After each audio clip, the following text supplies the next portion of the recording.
There it is. Well, welcome everybody. This is Monday, August 8th, 2022. The time is 12:30. The time is 12:30 p.m. The location is through electronic means. This is the Legislative Commission on Minnesota Resources Committee. And members, I haven't got to meet everybody that I wasn't able to be at that meeting. So the new members, welcome. Eventually we'll get to be able to bump hands or shake hands here eventually. Looking forward to that. I think I'm going to go right ahead, Ms. Nash, and allow you the opportunity to once again describe, I think, more thoroughly the way we're going to be moving forward here today with the project, so the public can clearly understand. So, Becca. Great, Mr. Chair, thank you. And do you want to do a roll call attendance? I should do that. Maybe right? we should get through the minutes and the conflict of interest first, and then I can give a little intro. Oh, sure, we could do that. Certainly. We'll go ahead with the roll call at this time. Hanson. Hanson. Present. Hanson present. Ingebrigtsen. Here. Ingebrigtsen present. Acom. Present. Acom present. Albrecht. Albright here. Albrecht present. Dames. Present. Dames present. D-Stick. D-Stick. D-Stick is excused. Faber. Faber, aye. Present. Faber present. Gibson. Present. Gibson present. Her. Her. Lewick. Lewick, present. Lewick present. Moore. More present. Moore present. Morrison. Morrison present. Morrison present. Peichel. Peichel. Reese. Reese present. Reese present. Snyder. Snyder. We can't hear you. I did see her here. She is here, madam. She's here, Diana. She's got some audio issues. Maybe we can come back to her in a moment. Tice. Tice present. Tice present. Westrom. I believe Westrom is excused. Snyder. Snyder. We're still not hearing you. I'm not sure what is happening, but she is present. Oh. Currently, there are 13 members present, 2 absent, 1 excused. Or 2 excused, sorry. Okay. Thank you. And we'll move on to number 2, approve the minutes for the July 25th, 2022 meeting. Is there a motion? I believe everybody has a copy of that in their packets. So moved. Oh. Gibson. Okay. So moved. All in favor, say aye. Aye. Aye. Opposed, same sign. Thank you. Number 3, members report potential conflicts of interest regarding today's business. Mike Reese. Thank you, Mr. Chair. I have 2 conflicts to report, neither of which were selected for presentations. They're 2023-126, establishing the Center for Renewable Energy Storage Technology, and 2023-156, multi-level monitoring and control towards smart pasture management. So to understand that these aren't today, is that correct? Are you asking? If you're asking me, Mr. Chairman, these Yeah. today, or will they be included in any of the presentations? Oh, any of them. Okay. Yeah. So Mr. Chair. So you got them all covered. Becca, go ahead. Mr. Chair, Mr. Reese nicely brought to my attention that the conflict of interest that we have posted on the meeting page today still includes some of the proposals that weren't selected for presentation. So we will update that for the next meetings. All right, very good. Everybody understand that? Okay. Any other members that have any conflicts? Seeing none, we'll move on to the Environmental Land Trust Fund 2023 proposal presentation. Becca, would you like to move through that, the procedure from here on out, or would you like to do? Yeah, I guess we don't need to do other business, so we'll start with you. Mr. Chair, members, thank you. Hello. Today starts our 5 days of presentations for projects that are proposing funding for the 2023 RFP. Our presentations are 15-minute time slots, 5 minutes for questions, 5 minutes for presentations and 10 minutes for questions and answers. And we do want to give some leeway to that time frame, especially for larger projects in case more time is needed for question and answer. Also, if we do run ahead of schedule and you would like to go beyond the given time for questions and answers, I think it's fine to do so. For presenters and members, you'll note that one of the participant windows on the Zoom today includes a clock that's currently set for 15 minutes. As soon as the presentation starts, Michael will hit the timer to start there, and that will count down. You can pin that window if that helps you to keep the clock front and center for presenters for pacing yourselves. And if you do go over, the chair may interrupt you and remind you that it's time to move on to Q&A. Members can access the proposals via the online proposal and grant management system. Diana has also created a presentation schedule that you can access from the meeting page on our website, and that gives you a direct link to each proposal in the order that we'll be hearing them today. If you are looking through the online system, you will get the full proposal, including letters of support, financial capacity information, etc. If you're just going on the meeting page, that is an abridged version that does not include all those attachments. You received your evaluation materials and instructions last week by email, and hopefully you've received those paper versions in the mail, in the US mail. We are going to need you to complete your evaluation number 2 by 4:30 p.m. on August 22nd. We highly recommend that you complete your allocations as we go along here, since this is going to be a tight turnaround, and that is going to be a firm deadline for submitting your evaluation number 2.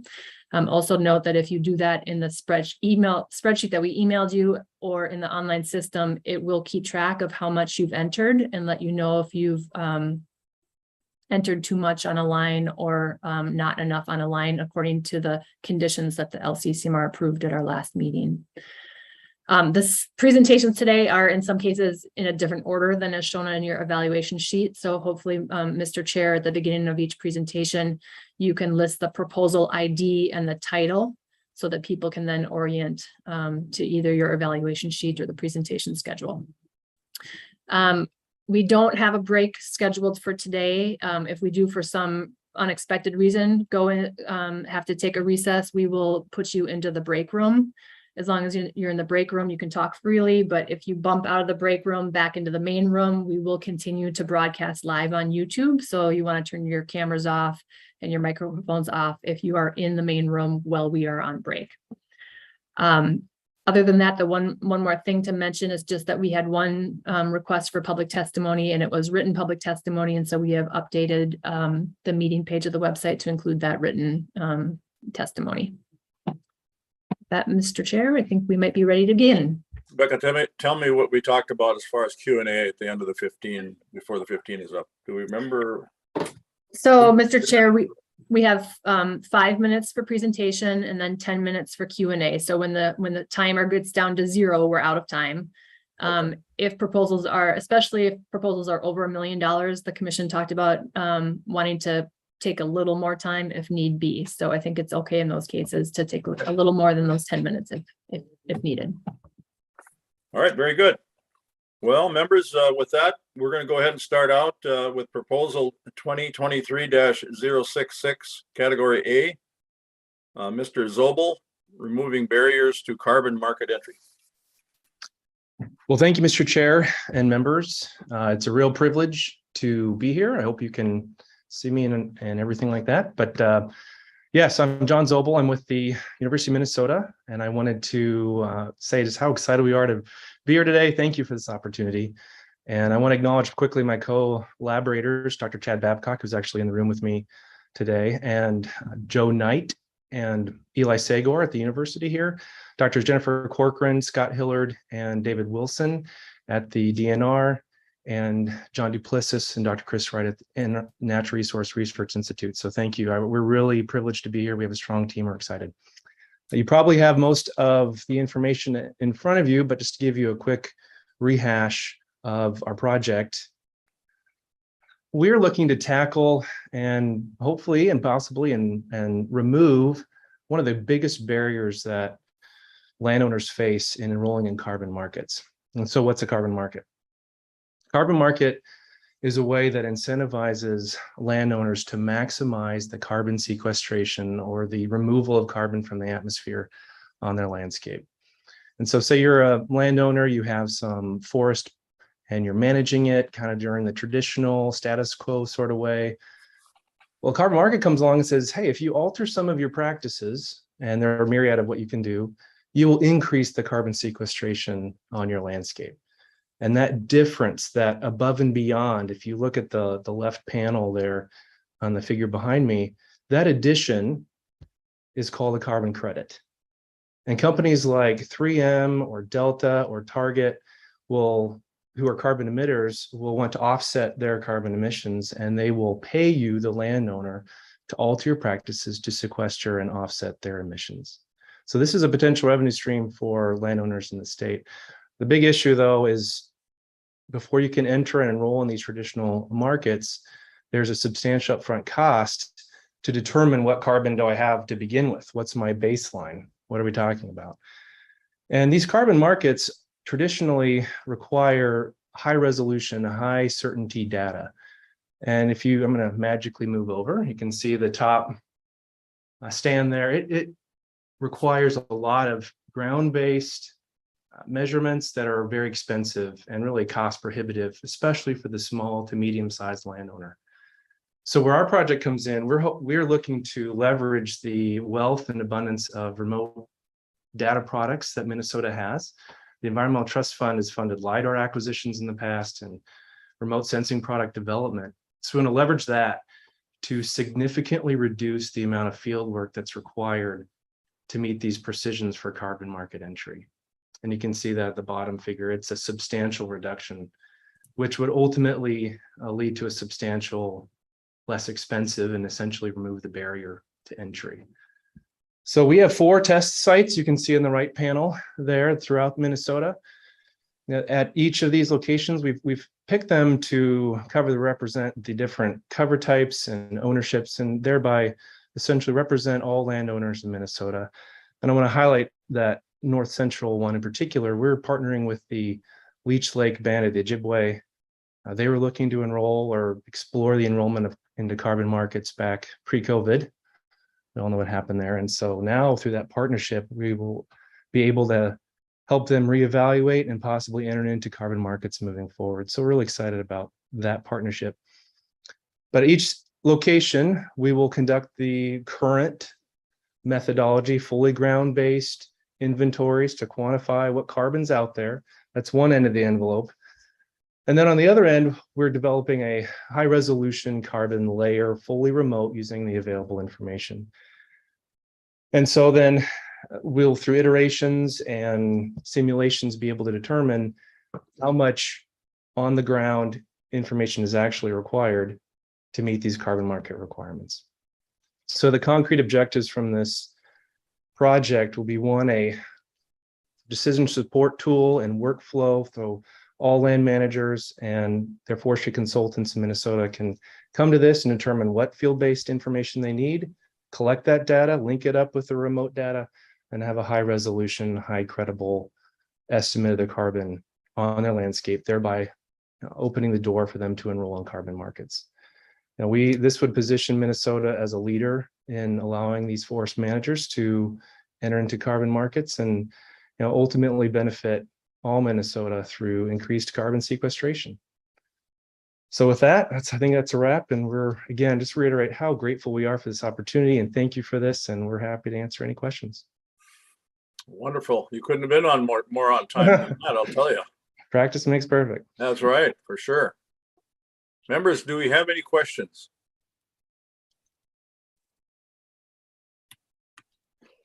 I might be missing some hands here, so help me out if I don't, just go ahead and blurt it out here. But I'm seeing none at this point. Mr. Chair, I believe we have Nancy and Shona. Oh, sure. Okay, got it. All right. Nancy, go ahead. Thank you, Mr. Chair. I had a question. How large does this land mass need to be for you to calculate these carbon offsets? John. Yes, Mr. Chair and members, thank you for that question. So from a strictly computational, there's really no limit. Usually it's about 1 acre in size is the typical kind of minimum that they go down to. But the high resolution product that the team and I can develop is very small resolution, meter-based resolution. Now, depending on the carbon market, some have different minimum size requirements, which can vary. But as far as getting these carbon stocks estimated, very, very small meter-based resolution. May I have a follow-up? Just follow up, Nancy. Thank you, Mr. Chair. So is your idea to expand this? You have 4 sites picked out now. And would it be ideal for you to expand it so that you can get more data? Thank you, Mr. Chair and members. Thank you. Wonderful question. So these 4 sites are really our test sites to work through the remote layer and how much ground is based and is needed. But this remote layer will be statewide. It'll be statewide high resolution. And so the idea then, after we work through the beta version, all landowners anywhere in the state can access the remote layer for their property, understand how much ground base they need, and take that minimal amount of information just on their land, link it with that publicly available free remote resource, and have an estimate. So there isn't necessarily need for more testing after the 4 sites. It should be operational after that time. Thank you. Shauna? You have to unmute.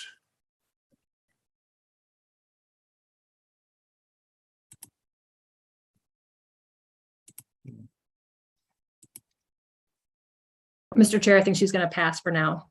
Okay, okay. Next up, I see Rita. Thank you, Mr. Chair.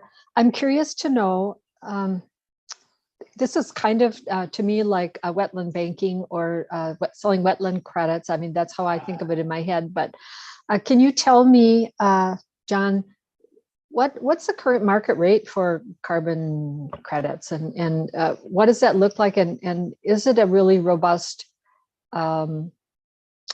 trading scenario right now? And you know, how soon is it that someone could actually participate and actually sell credits? Mr. Zobel.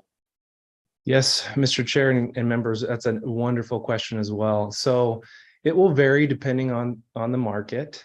You know, not that long ago, these were still in their infancy. Some have graduated to adolescence, the markets have, but it's still, I've heard it referred to a little bit as the Wild West sometimes in these markets. But there are payments that are actively being made now. There are some more mature markets like the California-based system. It's a lot more regulated, and it demands a higher price. I don't know the price off the top of my head, but they're being paid currently. There are a lot of startup companies that are trying to do more voluntary markets, and some of those members are getting paid as well. And so I would say we're on the cusp of a real explosion in carbon markets. I know at the federal level, there is considerable interest in funding and moving these things forward. So I would say we're in adolescent stage of carbon markets. Payments are going out, and they are, again, I don't know the actual number. They vary in gradients, but they are enough that members are enrolling currently. So it is an actively moving and maturing area. Okay. Mike Reese. Thank you, Mr. Chair. Thank you, Dr. Zobel, for your presentation. Very interesting. I had a couple questions related. They're very similar questions, but are there any applications in agriculture? I know I think you were primarily focusing on forestry, but have an interest in the agricultural aspect, and then from a biofuel standpoint, is there any, I would imagine there would be some benefits for carbon pathways and things like that if you could establish it back to you, for example, a farm, or from, in the case of forestry, back to a particular forest. Mr. Zobel. Yes, thank you, Chair and members. Being in the forestry sector, I can't comment wholly on the agricultural sector or those feedback loops, but I do know we have some collaborators here at the university on some other projects that there are agricultural based credit programs. Obviously it's a little different being often an annual crop versus, decades and even centuries old, but there are those sides of it. And there are a lot of work, I would say, even an ag side, might even be more mature from the remote sensing angle on what happens year in, year out and quantifying that carbon flux. But yes, that is available. Our project is focused at this point on the forestry sector, allowing those forest landowners. Okay, Representative Luke. Thank you, Mr. Chair. Dr. Zobel, I'm interested in going forward. In a lot of parts of northeast Minnesota in particular, there's a pretty aggressive rotational harvesting of timber. So how are you going to keep this thing going? Because over a 3 to 5 year period, at least on the county lands that I'm familiar with, you're going to see annual harvesting. So that's constantly evolving. So I see you want $590,000. How long is that going to last, and how are you going to update this project? Mr. Zobel.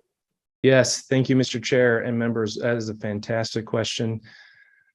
So I think I'll answer it in two parts. From a sustainable standpoint, there's 17 million acres of forest land in Minnesota, and 40 to 45% of that is privately owned.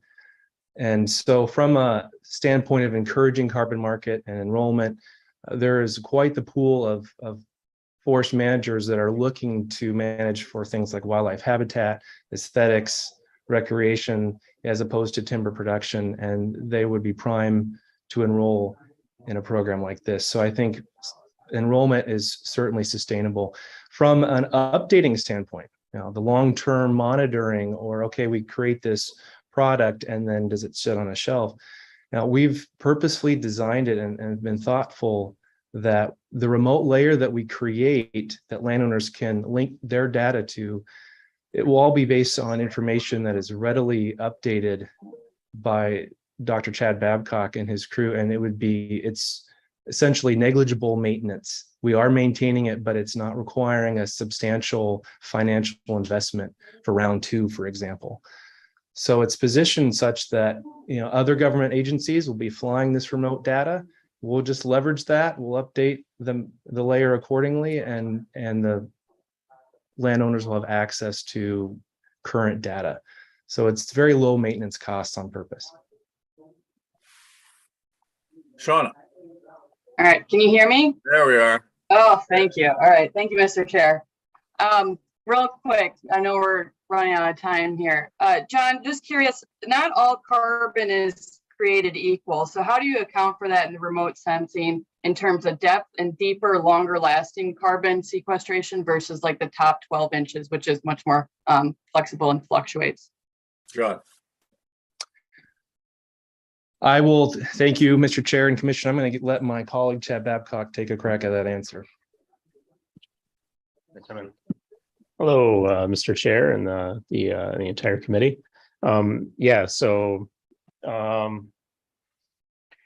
Being able to, it's tricky to kind of think about how like we could do short term, like there's carbon that's we have that goes into trees and then kind of goes back into the atmosphere when we harvest or when we do things, and then we also have carbon that stores more long term.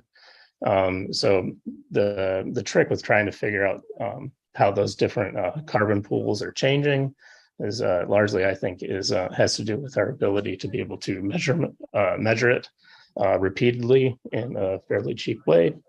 And the project we kind of lined up here, it allows us to more effectively be able to assess how much carbon is in the forest on a much tighter time scale than we normally do. Normally we go in and measure maybe every 5 or 10 years to see how things are changing, but hopefully this product will allow us to more cheaply go in and measure things maybe more in an annual time step, so we can more assess how things are changing in the short run versus the long run. Shauna, did that answer your question? I know I ran out of time there. But. Yeah, I think so. I know that there's quite a bit of debate in the soil science community about depth of measurement and how long that carbon can actually stick around. So that's kind of, I was wondering how you're going to relate that to remote sensing. I assume you have to do a bunch of ground truthing for that information. Definitely, and that has to do with a lot of the test bed sites that we're setting up too. We're going to be collecting field data, and that's going to allow us to be able to assess, at least to some extent, some of those sorts of things. All right, we can do that. We can do this, I think, offline. And thank you so much. But I forgot to ask you to identify yourself. Can you do that at least at the end for me? Hi, I'm Chad Babcock, and Okay. I'm a remote sensing professor here in the Forest Resources Department. All I'm right. a collaborator on this project. And you'll all be available for questions if the members want to call you. For sure. Yes. Very good. All right. Thank you Thank very you. much. Thank you very much. Next, we're going to move on to proposal ID 2023-072, category A, Dale Gentry mapping migratory pit stops in Minnesota. Thank you, Mr. Chair and committee. Thank you for your time. Can you hear me okay? Yes, we can. Thank you. And welcome to the committee. Sure, thank you. My name is Dale Gentry. I am the Conservation Manager for Audubon, Minnesota. And as you said, I'll be presenting on our plan to map migratory pit stops in Minnesota. A recent comparison of the North American bird population in 1970 with 2018 found a staggering decline of almost 30%, a total population reduction of almost 3 billion birds. A review of the individual species in decline reveals a stark pattern. Virtually all of those species are migratory birds. This recent revelation of the dramatic loss of North American birds rocked the conservation world and clarified that our conservation spending over the past half century that focused primarily on breeding habitats is not accomplishing the task of stewarding Minnesota and North America's bird life. But why might migratory species be declining faster than non-migrants? Well, all birds are dependent on suitable habitat, but resident or non-migratory birds have a fixed range, which allows us to target our efforts to one region. But migrant species need breeding habitat for the summer, different habitat for the winter, and as we now understand, numerous locations in between those breeding and wintering grounds where birds can safely rest and refuel for multiple days at a time that serve as migratory stopover sites or pit stops. We're also now aware that the migration period is one of the most perilous stages in the life cycle for migratory birds. Long-distance migrants spend roughly 30% of their 12-month annual cycle migrating, yet this is when about 85% of the annual mortality occurs. We now believe that the widespread loss of high-quality stopover sites is contributing to the decline of migratory birds, and therefore conservation of migratory pit stops should be a higher priority. And Minnesota, poised at the end of the Mississippi River flyway that's used by 60% of North American bird species and containing the boreal forest breeding grounds of so many migrant birds, is a critical region in which to do this work. However, to prioritize conservation on these critical sites, we must be able to measure their relative use and importance. But this work has never been done in Minnesota. This gap in understanding exists in part because of the tools needed to identify these locations were once beyond the realistic reach of science. However, within the past few decades, scientists have innovated novel techniques like nanotags that can track even the smallest birds on their migratory journey, and Doppler weather radar that tracks not only severe weather, but also the quantity and direction of migratory birds in flight, and citizen science projects like eBird that contribute orders of magnitude more data than what scientists alone can collect. Data collected from these tools will allow us to identify and prioritize Minnesota's most important migratory pit stops. A similar analysis was done in the northeastern United States, and it helped clarify that some species are dependent on very specific sites, like the federally threatened red knot, a shorebird species that migrates from its wintering grounds in the southern tip of South America to breed in the Canadian Arctic. Delaware Bay on the East Coast was identified as a critical migratory pit stop where they feed on the eggs of horseshoe crabs, a species that is also critically important to the biomedical industry. This led to the development of an adaptive management plan for sustainable harvest of horseshoe crabs, which has led to growth in the crab population, signaling a win for the pharmaceutical industry and for the red knots. An example of how conservation work focused at stopover sites can pay off. Further, we've discovered that some habitats, like community parks, that score relatively low when assessing critical breeding habitat, score higher and are probably more important as migratory pit stops. However, whether these patterns are true in Minnesota, and if they are, which parks and are more important remains to be seen and would be revealed by this work. Bird conservation plans from Fish and Wildlife and Partners in Flight and Birds Canada and Audubon all agree that the future conservation of North America's birds requires that we identify and prioritize migratory stopover sites. And using these two new techniques, that goal is now within our grasp, and all we lack is the funding. So our request to the Environment and Natural Resources Trust Fund is for financial support to collect and analyze cutting-edge data that will allow us to identify the most important migratory pit stops for birds in Minnesota.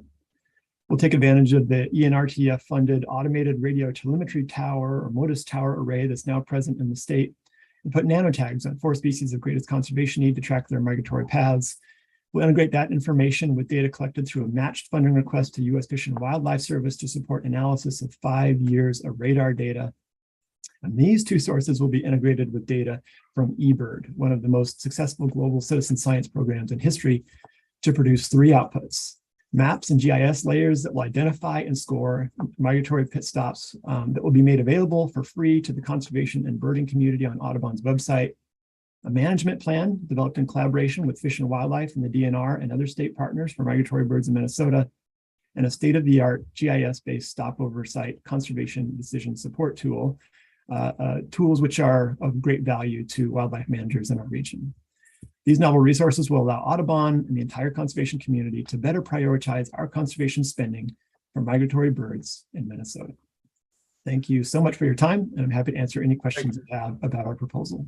Thank you, Mr. Gentry. You're already a minute into your Q&A here. So members, any questions?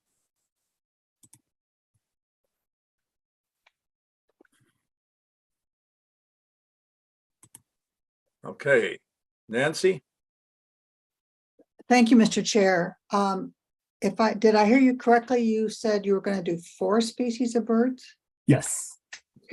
Just looking at your proposal, I can't, which ones are you doing? Sure, yeah, the 4 species that we would be putting nanotags on are chimney swift and wood thrush and sorry, I have to recall this myself. Chimney swift, wood thrush, and grassland species. That is skipping my mind. And It looks like you got bobolink and golden winged warbler. Oh, yeah, thank you. Yep, got bobolink and golden winged warbler. Thank you, Shona. Okay. Thank you. So you're gonna, I'm sorry, Mr. Chair, do I have Yep, go ahead. Go ahead. Thank you.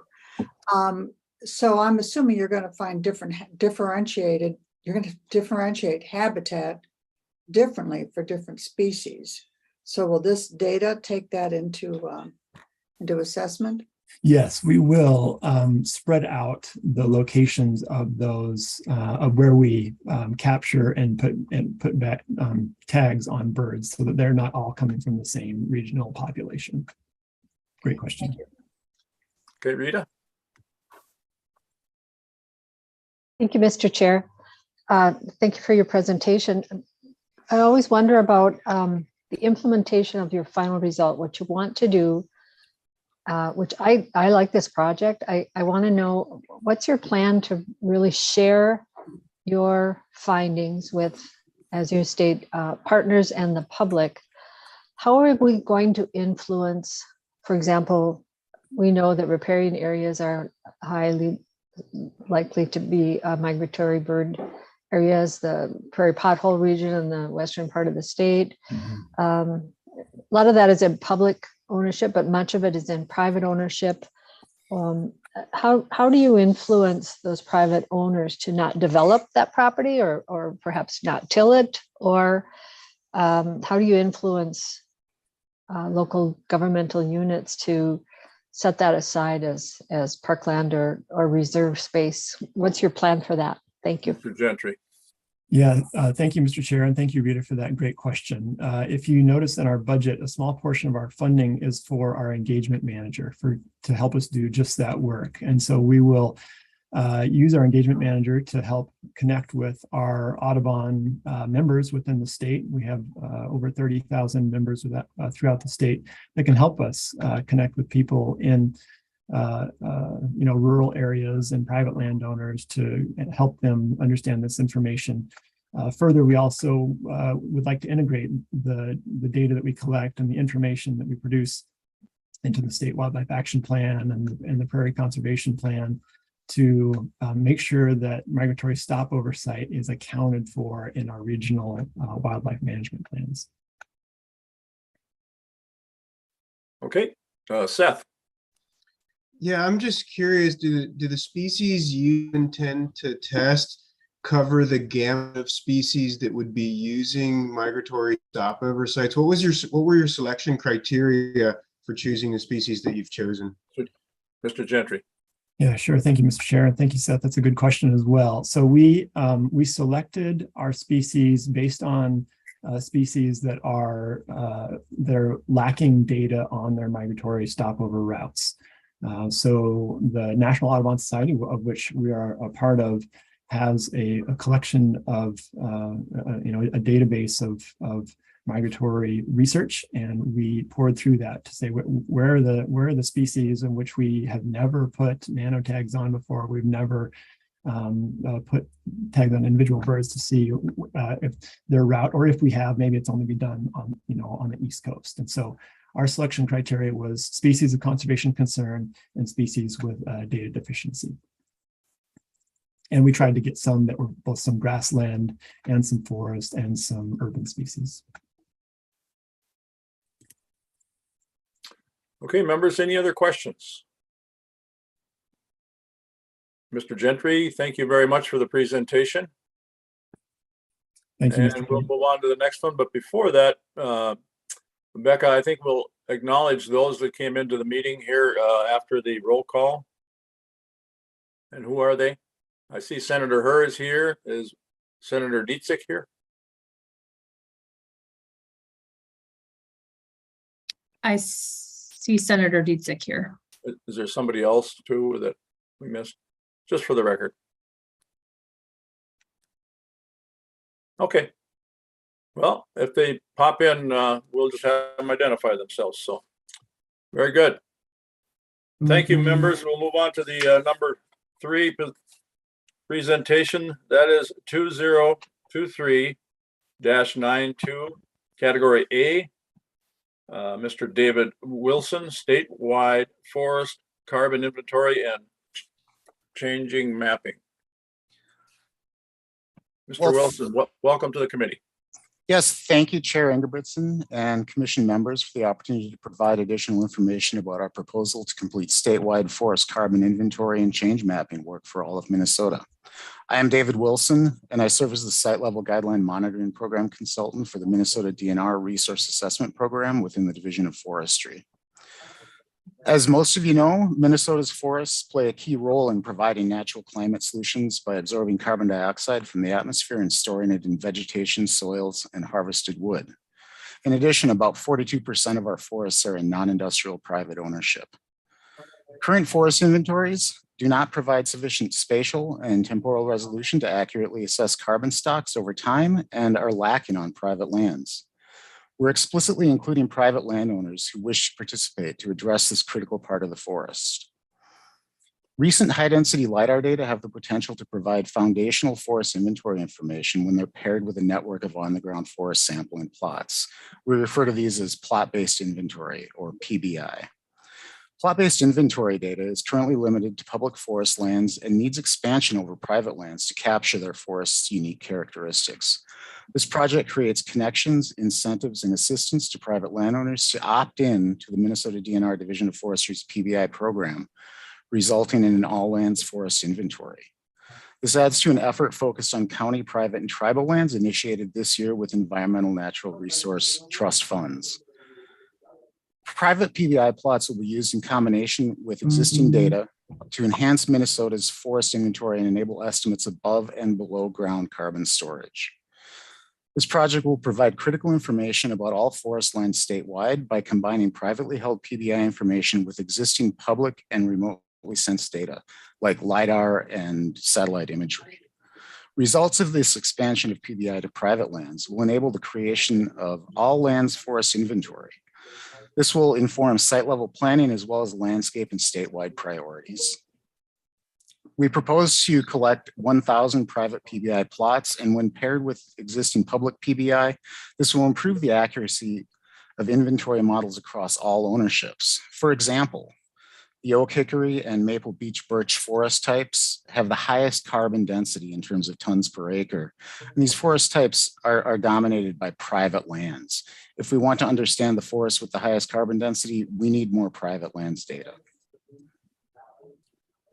Forest inventory and change maps that we'll produce will correspond with the forest inventory and analysis cycle that used by USDA Forest Service to facilitate validation of statewide above ground carbon estimates.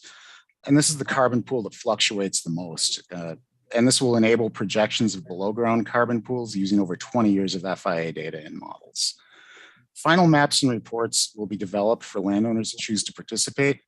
Workshops will provide guidance to stakeholders on using the project results.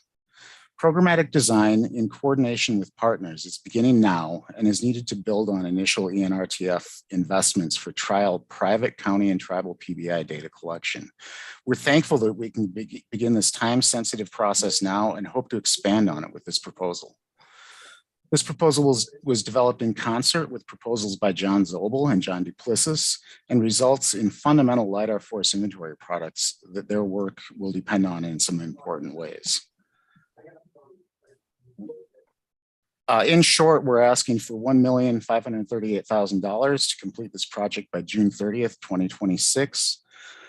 And in summary, the resource assessment program will oversee the collection of approximately 1,000 PBI plots in private lands critical to accurately mapping and monitoring changing forest conditions across ownerships. These private field plots will be used in combination with existing public PBI and remotely sensed data to produce statewide models of forest inventory metrics. This project contributes to understanding the role our forests play in carbon storage and sequestration and provides key benchmark information for management planning and policy evaluation. The inclusion of private lands enables enhanced landscape and regional planning for many shared ownership natural resource priorities and values. And you can see in my virtual background a map showing forested lands in Minnesota in some different colors, shading from green to red. Really, the areas that we're going to be focusing on are the yellow, orange, and red areas where there's higher density of private lands. And those are the areas where we really need to get additional information about our forests to match up with the LiDAR data that's being collected. There's already about $20 million being invested in collection of these LiDAR data. And these PBI are really what allows us to make the inventory maps. And with that, I'll turn it back to you, Chair. Okay, members, any questions of Mr. Wilson?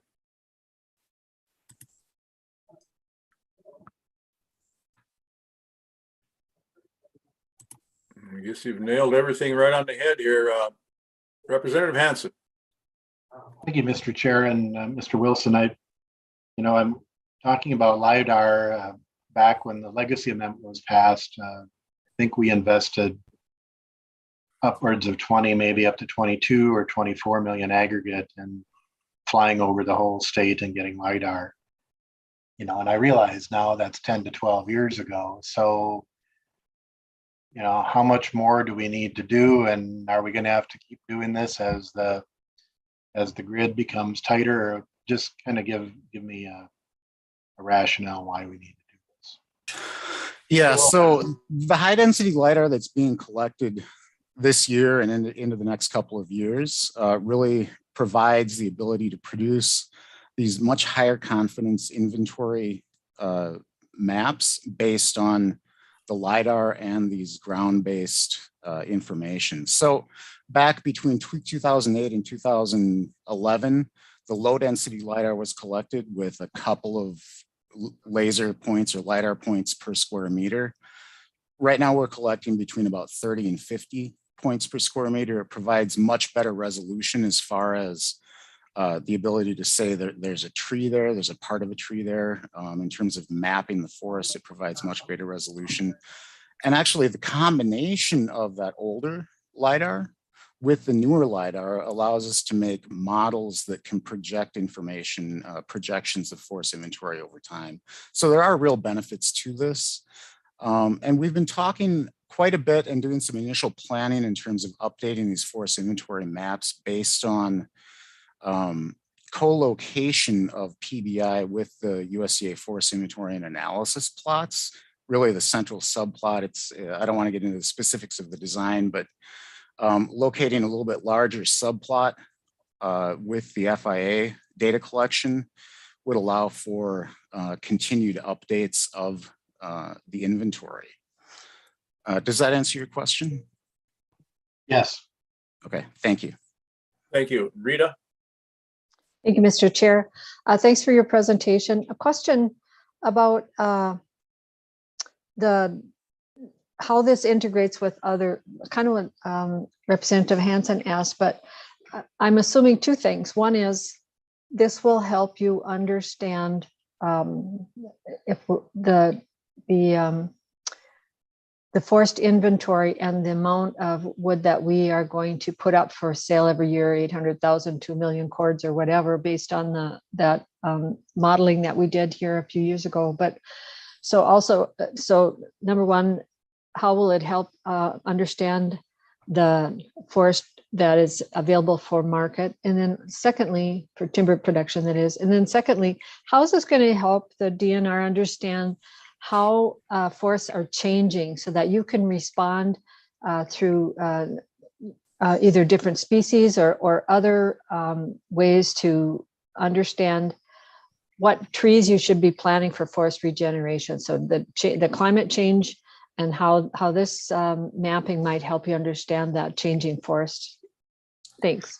Sure. Oh, I'm sorry. Go ahead. Yes, thank you. That's a really good question. And so with regards to the 800,000 cords that's scheduled to be harvested from public lands every year,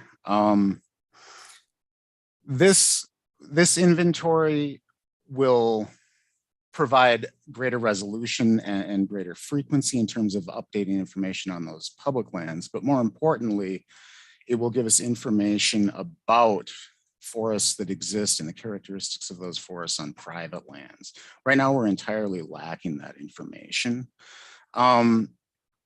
Really, what this would allow is greater information to go into the regional and landscape statewide planning in terms of how our forests are managed. And in addition to that, the question you asked about understanding the change in our forests over time is really an important part of what we're proposing here, because having both that low density LiDAR that I mentioned earlier, the high density LiDAR that's currently being collected and has been paid for, along with these plot-based inventories, it's really what this project is about. We can mesh that information with the long baseline of satellite imagery that exists out there from Landsat going back about 46 years. And we can look at, through modeling efforts, what has changed in the forest in terms of where there's canopy now, the relative biomass in those locations, where forest has been lost and gained. And does that really get at the questions that you're asking? Yes, Mr. Chair, thanks. I'm just curious about, as we see those climates marching north, that boreal forest marching north and those more, deciduous forests coming into that traditional forest timberland area, how you're responding to that with changes in forest regeneration, but it might not be a discussion for today. I'll let others have a question as well. Mr. Moore. Chair, this in the paragraph of description for this project, it was sold on collecting information for carbon markets. And my question is this: it seems like federal and international policy regarding carbon markets is slow in forming. Convince me that this project is important now for carbon market formation. Mr. Wilson. Yeah, so to understand how our forests in Minnesota relate to those carbon markets, it's important to have a solid baseline of what is out there currently, in addition to understanding changing conditions in terms of that biomass that composes the carbon, the above ground carbon, and the below ground elements of that carbon. And so to effectively engage in policy that addresses climate solutions dependent on the forest, we need to really understand, first of all, where we're at now, what the different carbon pools that are being contributed to in terms of above ground biomass, harvested wood, soils are, and then what the changes that have happened in recent years and then going forward are with respect to our forests. And to me, those are really some of the fundamental issues related to engaging effectively in a carbon market in a way that enhances our forests' resilience and the benefits it provides to all Minnesotans. Okay. Members, any further questions? Seeing none, Mr. Wilson, thank you very much for your presentation. Thank you, Chair Ingebrigtsen. Members, next up is proposal 2023-217, category A as in Adam, H as in Henry, Emily Pavlich, linking breeding and migratory bird populations in Minnesota. Thank you, Mr. Chair, and thank you, members. My name is Emily Pavlovic, and today I am representing Hawk Ridge Bird Observatory in Duluth, Minnesota. So I am a researcher associated with Hawk Ridge Bird Observatory, and I just completed my master's degree at the University of Minnesota Duluth, studying raptor migration at Hawk Ridge. The proposal I'm presenting today is a continuation of work that I completed for my master's thesis, and also a follow-up on a successful LCCMR proposal that's just finishing, entitled Quantifying Exposure of Minnesota's Raptors to Mercury and PFAS. So many birds, as we've heard already today, are migratory, which means that they use a variety of different locations during their life in order to survive. And this means that not all of the birds that we see in Minnesota are year-round residents, and in fact, many are just passing through. For these migratory birds, it can be very difficult to track where they're coming from and where they're traveling to next. And knowing where birds spend their whole year is very important because negative events like habitat loss or contaminant exposure at any of those locations can affect survival. So this is the main goal of this proposed project, to determine where migratory birds of Minnesota spend time during a full calendar year and relate that to hazards such as contaminant exposure. So to solve this problem, we're planning to use a combination of two techniques: electronic tracking devices and stable isotope analysis, to track the movements of birds encountered both during the nesting season and during fall migration. So we will collect feathers during both of those times to be analyzed for stable isotopes. And then we will also pair stable isotope data with contaminant analysis for mercury and PFAS to environmental contaminants of particular interest. And this will allow us to determine both nesting locations and also areas of greatest exposure to these two chemicals. In addition, we will also deploy tracking devices on some of these birds to gain an understanding of the full myriad of locations that they use during an entire year. So the outcomes of this project include gaining knowledge of habitat use by Minnesota species during the entire year by identifying both breeding locations and then connecting those areas to other locations that are used during the rest of the year. We will also assess the importance of Minnesota breeding birds to the migratory populations that are monitored in the fall at places like Hawk Ridge. So for example, we might be interested in how many of the birds that migrate through Minnesota in the fall are actually Minnesota breeders. We know how important our natural resources are here in Minnesota, since over half of the species of birds that can be found here breed here. And we don't really know how big of a contribution they make to the overall population. And then finally, we will also quantify the relative exposure risk of Minnesota breeding birds to mercury and PFAS based on that breeding location. And this will allow us to determine if certain locations within or even outside of Minnesota pose any risk in terms of these two contaminants. And then all of this information will be shared with the appropriate organizations working to conserve these species. So this project will overall provide information for long-term monitoring and serve as a tool to help prioritize habitat restoration efforts for several understudied species of conservation concern, like the northern goshawk and Canada warbler. Events and hazards that occur anytime during a bird's life can have large impacts on avian populations. Therefore, linking migration with other geographical locations used by a species is essential for conservation and management. In general, bird populations have experienced serious declines throughout North America, and birds have long been used as bioindicators of ecosystem health due to their sensitivity to disturbances in the environment. So a decline in bird populations might signal a larger problem in the environment. By working to connect and identify the locations used by our Minnesota birds now, we will be able to create more effective conservation strategies and identify likely causes of these declines.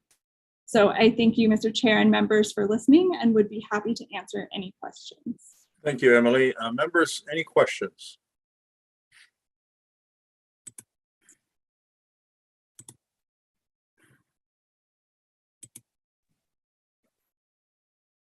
I see Nancy up. Nancy Gibson. Yes, thank you, Mr. Chair. I was just curious. There's been a lot of studies and public interest on Hawk Ridge for a long time. Has there been other studies there that you can hook up with some of the bird species you're talking about? I know a lot of people ban birds there. I get the reports every week. So can you use that data? Emily. Yes, thank you, Mr. Chair and members. So yeah, this research will be conducted at Hawk Ridge and also within other areas within Minnesota. And so we already have some data on contaminant exposure in some of our birds. So for instance, the past proposal that I referenced. And so we're planning to utilize that data that has already been collected.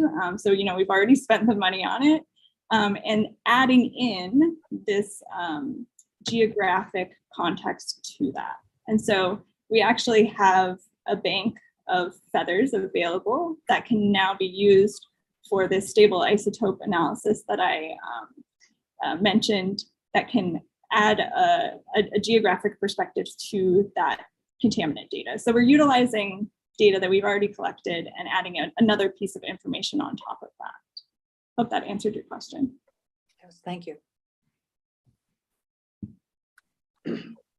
Members, any other questions? Seeing none, Emily, thank you so much for your presentation. Thank you. Next up, members, 2023-154, category A.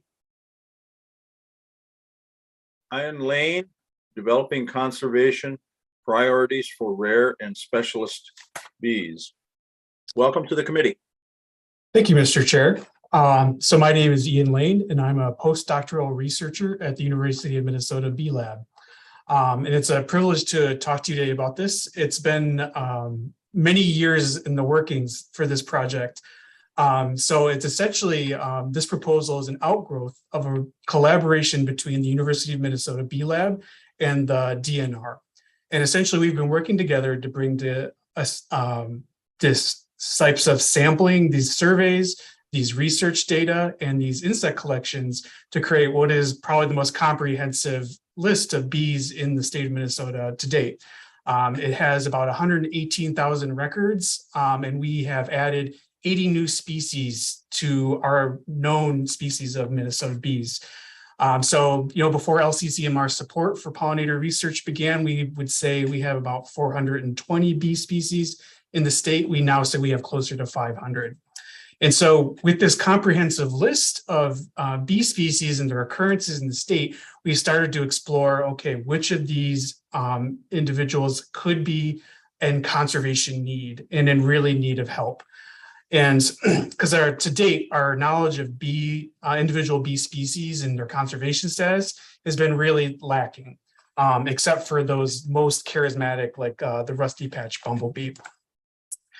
So from this bigger data set, we've kind of compiled a list of 50 or 60 bee species that seem like they could be in some level of at risk. They are either quite rare or we haven't seen them in over 50 years.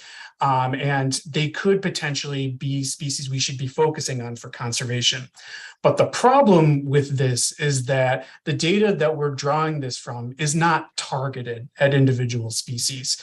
So these tend to be general surveys that are trying to collect as many individuals as possible, or they're research studies that are focusing on habitat management goals and not targeted at any specific species biology.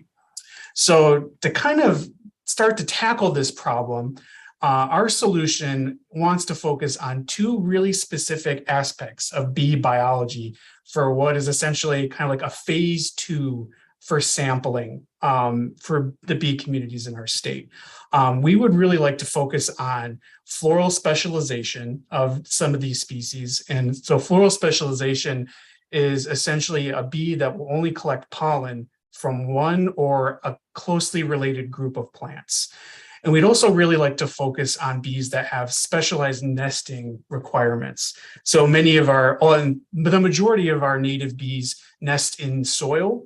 And of these soil nesting bees, there seems to be some species that have higher levels of specialization in sandy environments.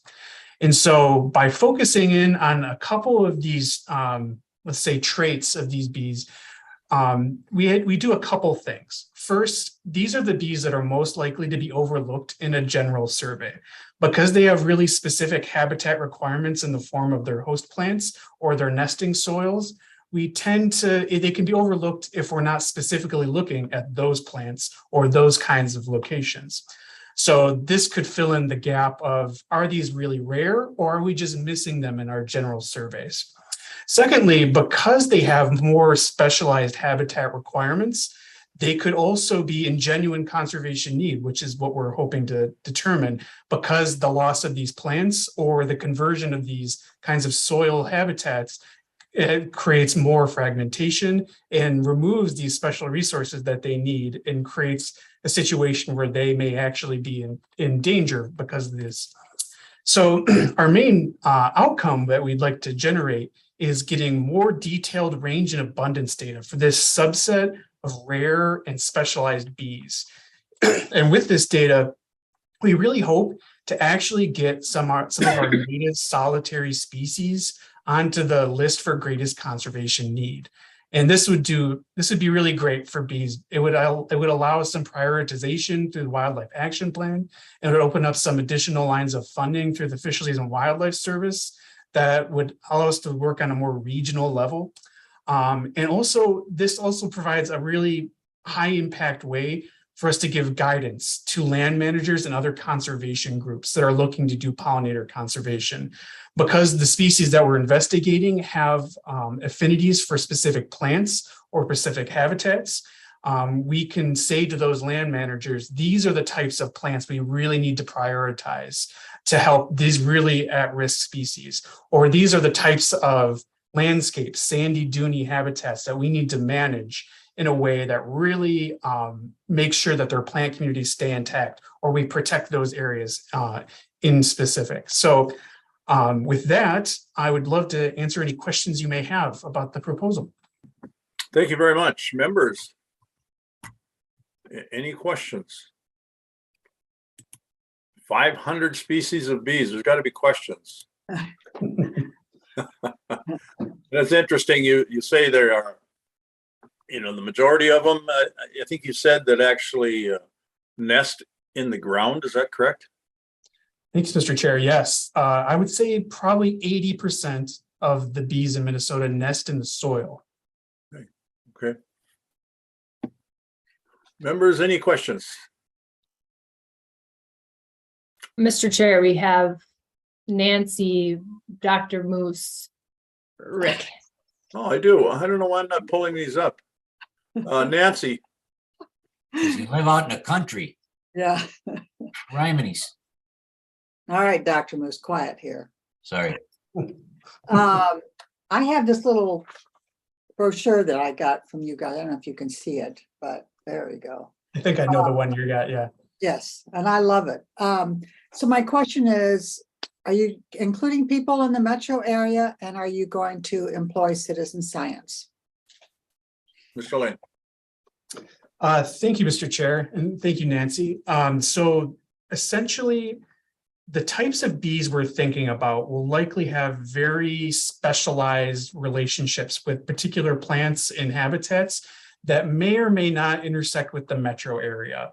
In the proposal, we are a little vague on which species those might be because we're trying to keep our opportunities open, because the current DNR, they're currently actually doing some sampling in support of this project for lining up potential populations of plants and species that would be best targets for this.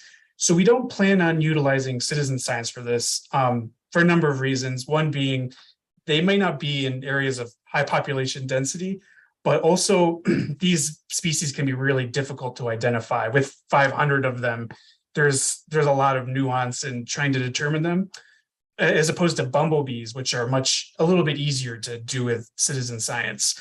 So these tend to be, the picture behind me is actually one of the easier, as a specialist bee, that's a little bit easier to ID on the wing. But many of them tend to be nondescript, dark colored bees that might not be easy to identify without further examination. Okay, Dr. Bill. Thank you, Mr. Chair. Say, Ian, I realize, that you're a postdoctoral researcher and you said no citizen science. What about undergraduates and graduate students? How will you be involving students in this? Sherlane. Thank you, Mr. Chair, and thanks, William. So we definitely, in the proposal, would definitely bring in a couple different levels of undergraduates and other researchers to help with this work. And it would be a great opportunity to learn a lot more about bee conservation. For those students, especially undergrads, our lab has a long history of engaging undergraduates in undergraduate research opportunities. We currently have a proposal in to work with this same data set actually to look at bumblebees just as an undergraduate project. So I would really love to get them started working on a project like this and then rope them into even more. So that's kind of been our traditional strategy is we hire undergraduates from the university or even further afield, and then we get them hooked and then start going further and getting them to ask more questions. Follow up, Mr. Chair. Please. Yeah, thanks, Ian. That's perfect. Exactly what I want to say. I'm an undergraduate instructor myself. I've been for many, many years. So I like to see the younger side get in, and then hopefully head on. But I mean, we're saving these bees, the native bees, for those people. So I think that's a great way to engage them already early on before they're even out of their undergraduate program. So great. Thank you much. Representative Hanson. Thank you, Mr. Chair. And Dr. Lane, I believe in previous years, we've funded some native bee work. And my question, I think there was a reference to a biological inventory being done in 1916 or 1917. And so we're somewhat unique in states in having that century-old reference point. Is that, just want to check if that's correct and if you're using that data. Representative Hanson, how old are you? My goodness. Mr. Lane. Thanks, Mr. Chair, and thanks, Representative Hanson. So yeah, the collection data that we have pulls extensively from the known knowledge that we have.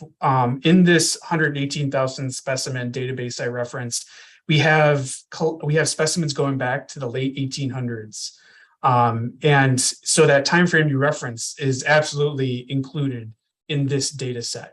So we do actually have some really interesting historical data in there that we could try to exploit, and kind of forms that 50 species shortlist that I mentioned a little bit earlier. So that does kind of comprise our, like, okay, this is the group we think could be a good target for further targeted research. Okay. Thank you. Members, I don't see any other questions. Thank you very much, Mr. Lane, for your presentation. Next up, members, Jacob Hollis is going to be presenting 2023-169, Category A, Efficiency of Urban Archery Hunting to Manage Our Deer Population. Thank you, Mr. Chair and members. Good afternoon. My name is Jake House.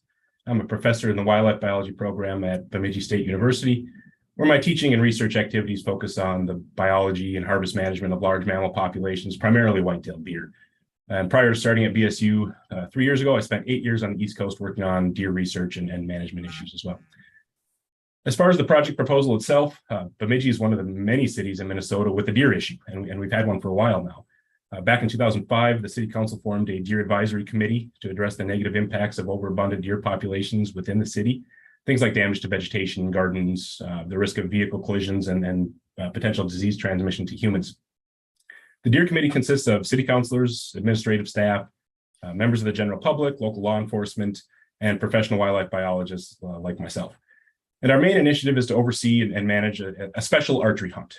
Bemidji is one of 32 special archery hunts occurring annually in 28 different municipalities and cities across the state. And these special archery hunts allow two exemptions to normal archery hunting regulations. First, hunters are allowed to hunt within city limits, and then they're also permitted to take more deer than would normally be allowable under the bag limits for that area.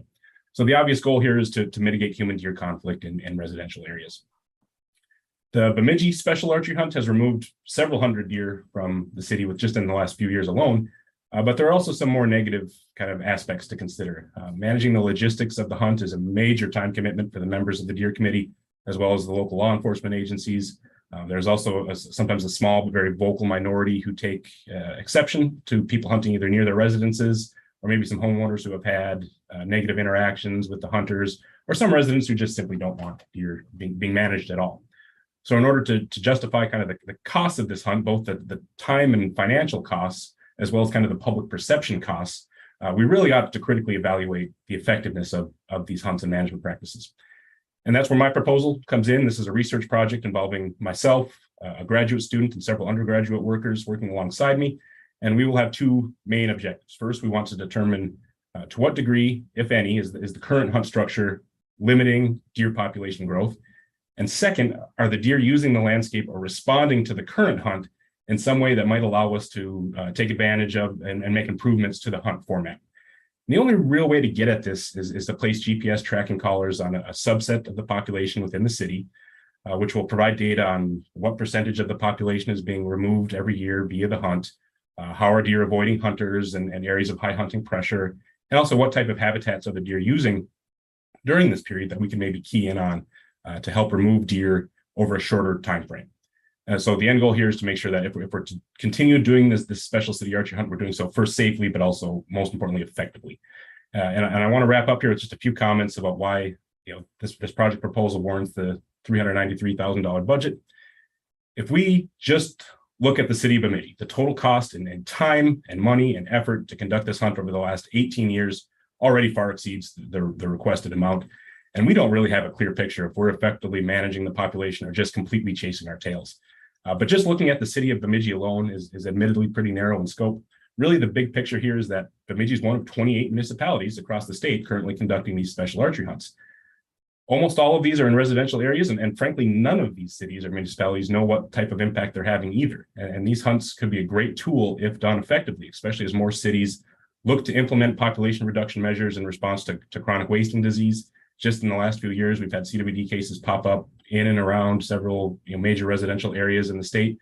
And ideally, this research would lead to some alternative options for deer managers, and as well as additional opportunities for Minnesota deer hunters, rather than these cities resorting to government sharpshooting or calling programs.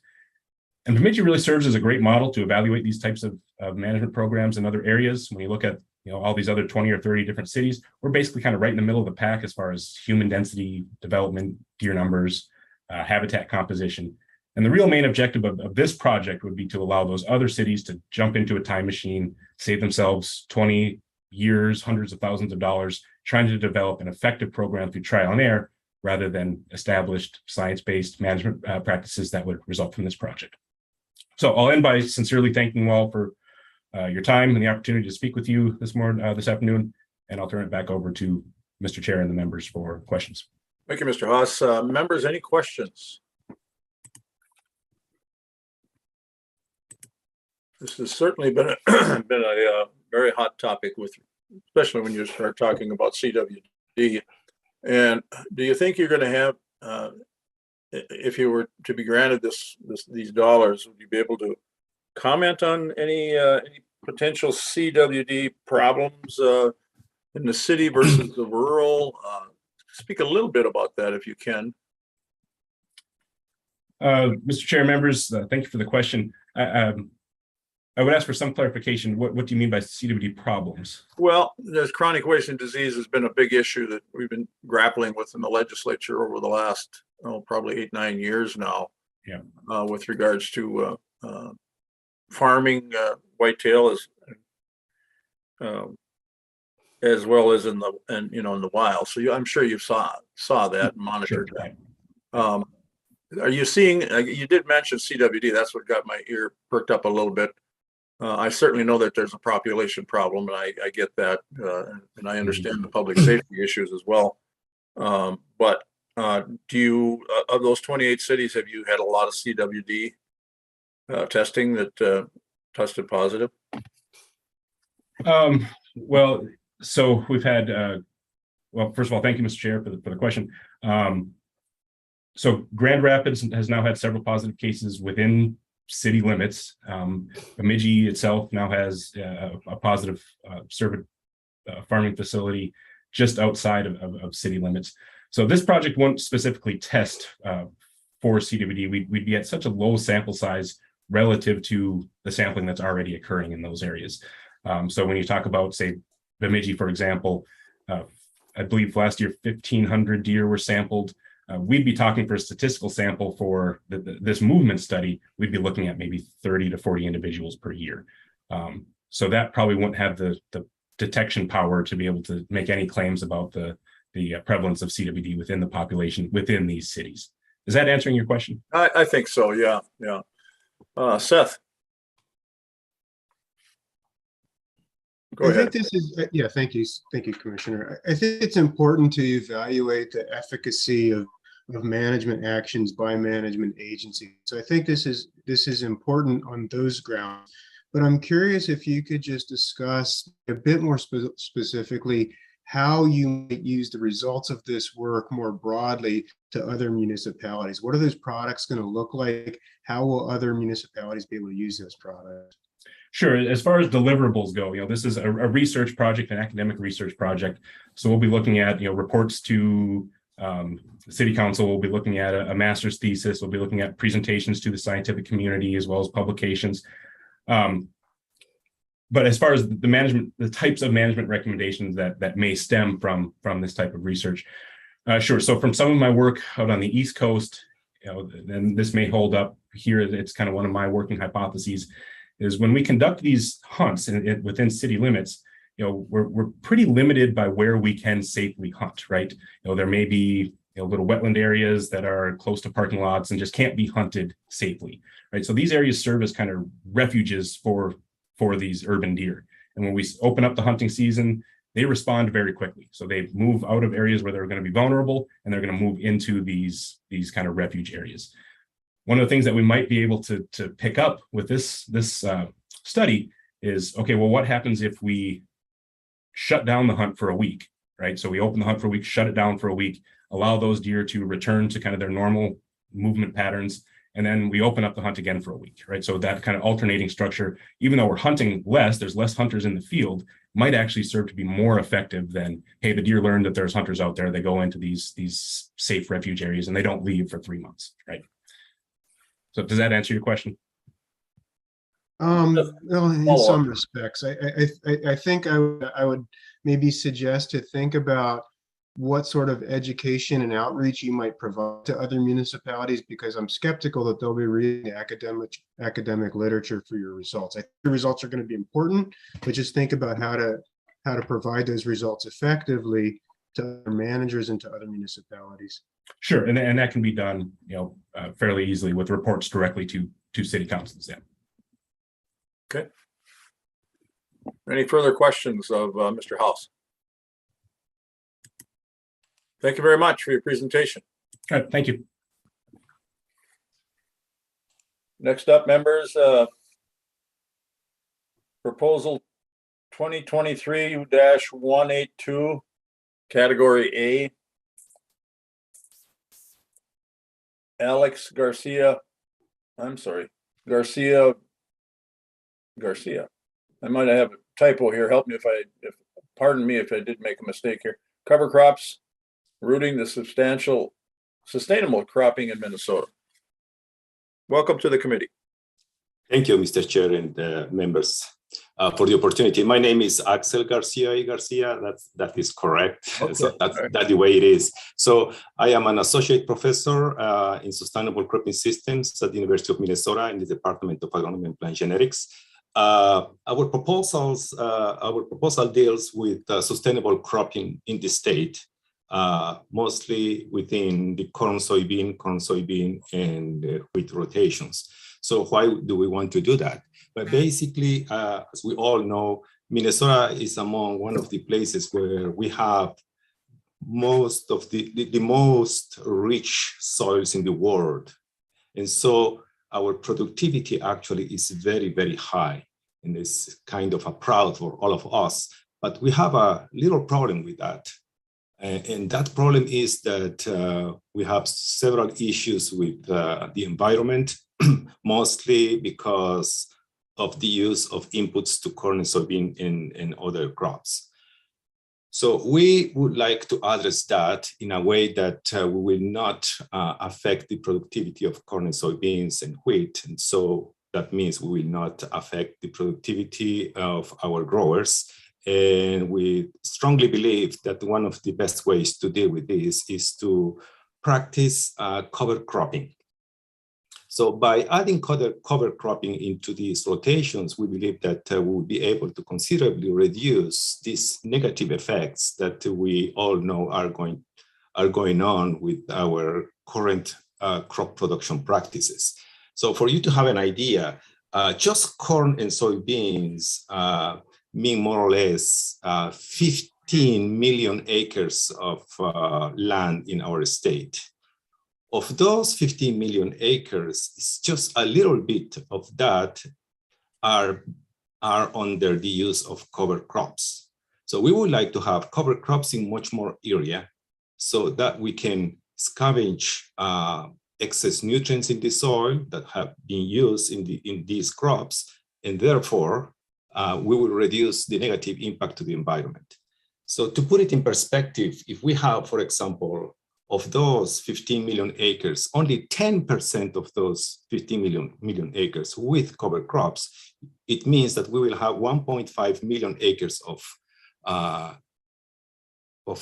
area covered with those cover crops. If those 1.5 million acres of land are provided with cover cropping. That means as well that we might be saving around 60 million pounds of nitrogen that otherwise will go into our water systems, or they will pollute some areas and those kind of things. That means as well, with current prices of nitrogen, millions of dollars. If we put just 70 cents per pound, which is kind of conservative value, then we are talking on $42 million. And we are talking as well on only 10% of the area with cover cropping. What if we multiply that by, or we increase that to 20%? So we are talking more than $80 million saving for our producers, while they continue to produce as much as they can, and it's going to be good for them as well. So how do we want to do that? So one of the big issues in Minnesota to use cover crops is something that happens naturally, which is our wonderful weather, actually, or our climate, if you wish. So we have a climate situation in Minnesota that it allows us for a very short growing season, and therefore there is pretty much not much time to grow cover crops. So we have to be very, very scientific based in order to be able to succeed with that and to use different practices that actually our growers are doing it very well. If we do that, so we might succeed and be better with the environment. The problem is that we have several types of soils, several types of microclimates in the state and those kind of things that just doing science is going to research science at field is going to take us many years to get there. But there are some issues, some ways that we can do better, which is with the use of crop models. If we use crop models, so those models are going to allow us to multiply the sites that we do with research and then to have a better result that will allow us to provide better information to our growers as well. So that's what we want to do. And we believe in 3-4 years, we should be able to have all these results for our producers. Very good. Very interesting. Members, Michael Reese. Thank you, Mr. Chair.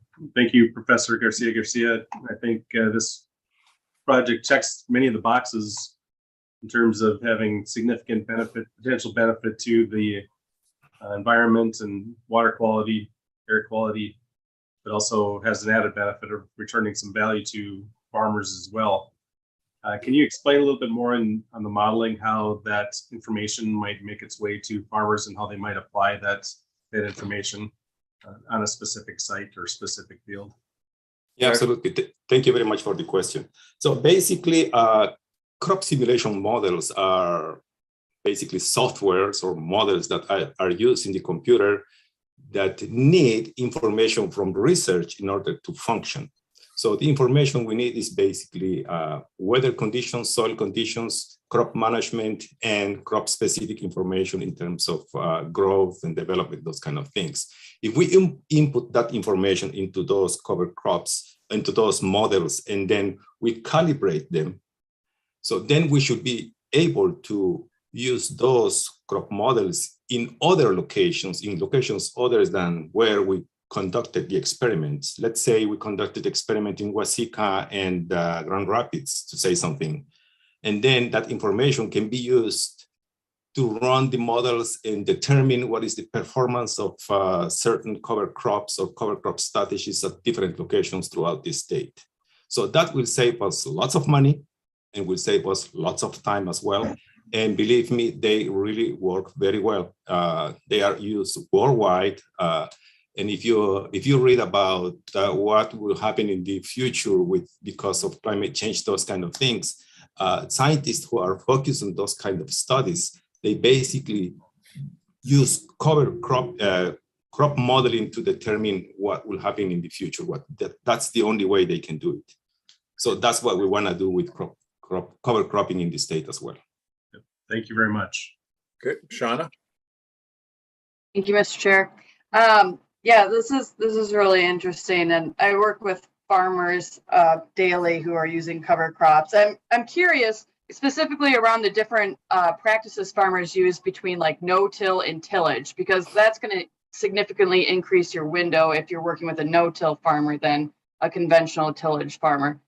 so will your model take that into consideration as well? And also like the difference in the window of cover crop growth and the potential benefits there?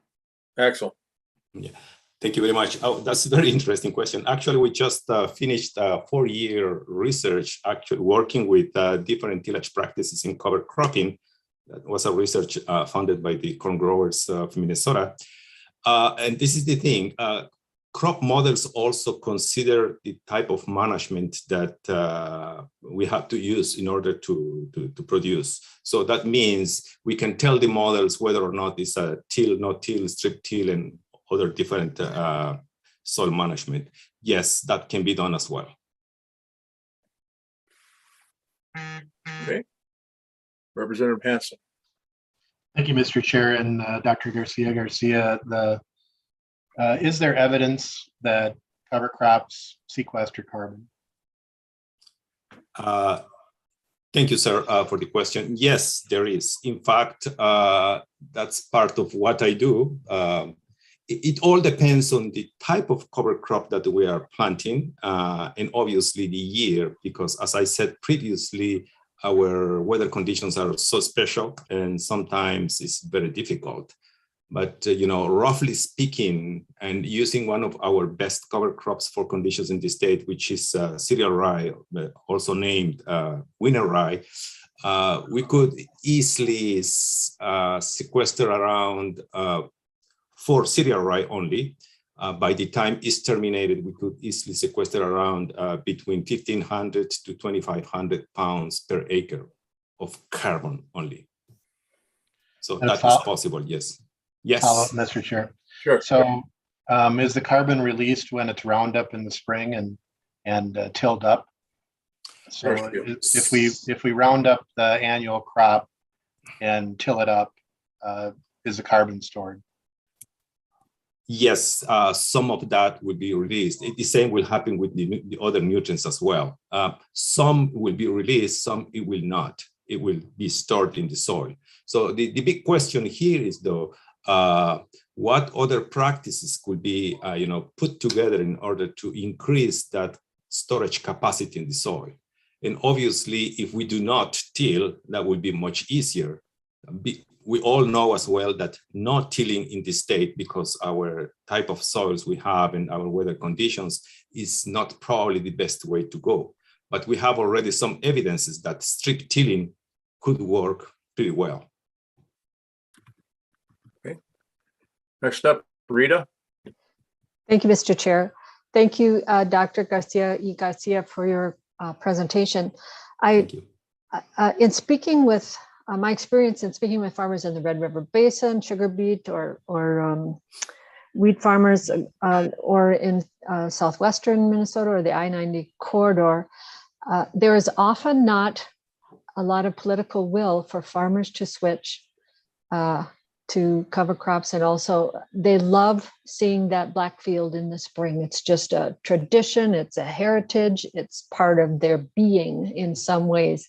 And so my question is, what's the opportunity for convincing farmers that they don't need to make the fields black every year and that cover crops will help them? I understand that it's the economic side of things and the water use and reduction of nitrogen, fertilizer, and all of those things that you've mentioned in your application. But how will you convince farmers to do this? Thank you. Garcia. Yeah, thank you. That's a very interesting question. Well, probably my quick question would be, I don't know, but I do also know that in other places around the world, cover crop are heavily used, and it took a little while for farmers to embrace it. It basically, I cannot negate, if I could say that looking at a field that is really very clean, it looks really nice, right? But I can also assure that we don't need to have a field that look that nice in order to be highly productive. I guess it's just a matter of, it's a culture. And to change a culture in this case is not very simple. But we hold field days for cover cropping every year in different locations. We are going to have one on the 18th of August in my place in Lamberton in Southwest Minnesota. And farmers really are liking it, what we show them and what we have found.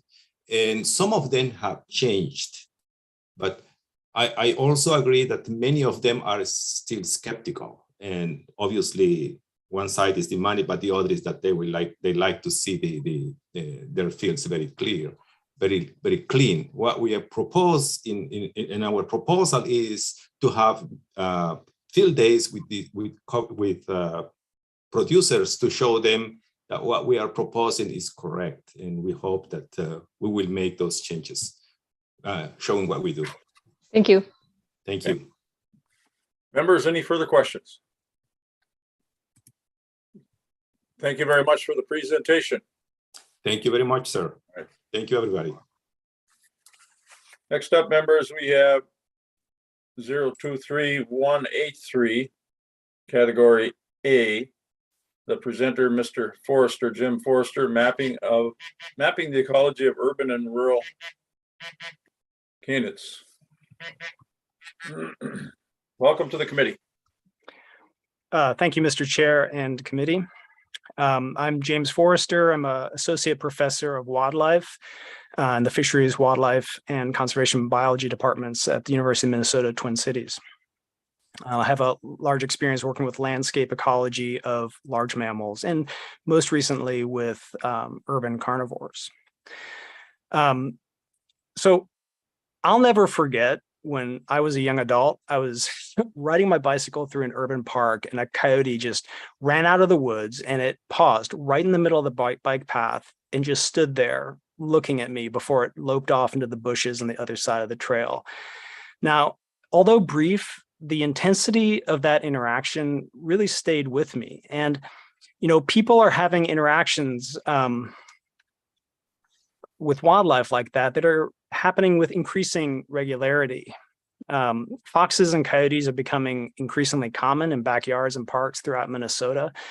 And based on the comments that the Twin Cities Coyote and Fox Project has received over the last few years, people are really interested and concerned about the behavior of these animals, specifically as it relates to their own safety and that of their pets, but also in more of a general curiosity sense.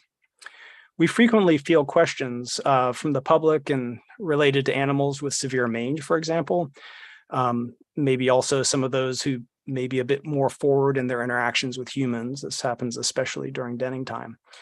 And likewise, there have been a lot of reports that foxes are a lot less common now than they were in recent past, while coyotes are maybe more abundant.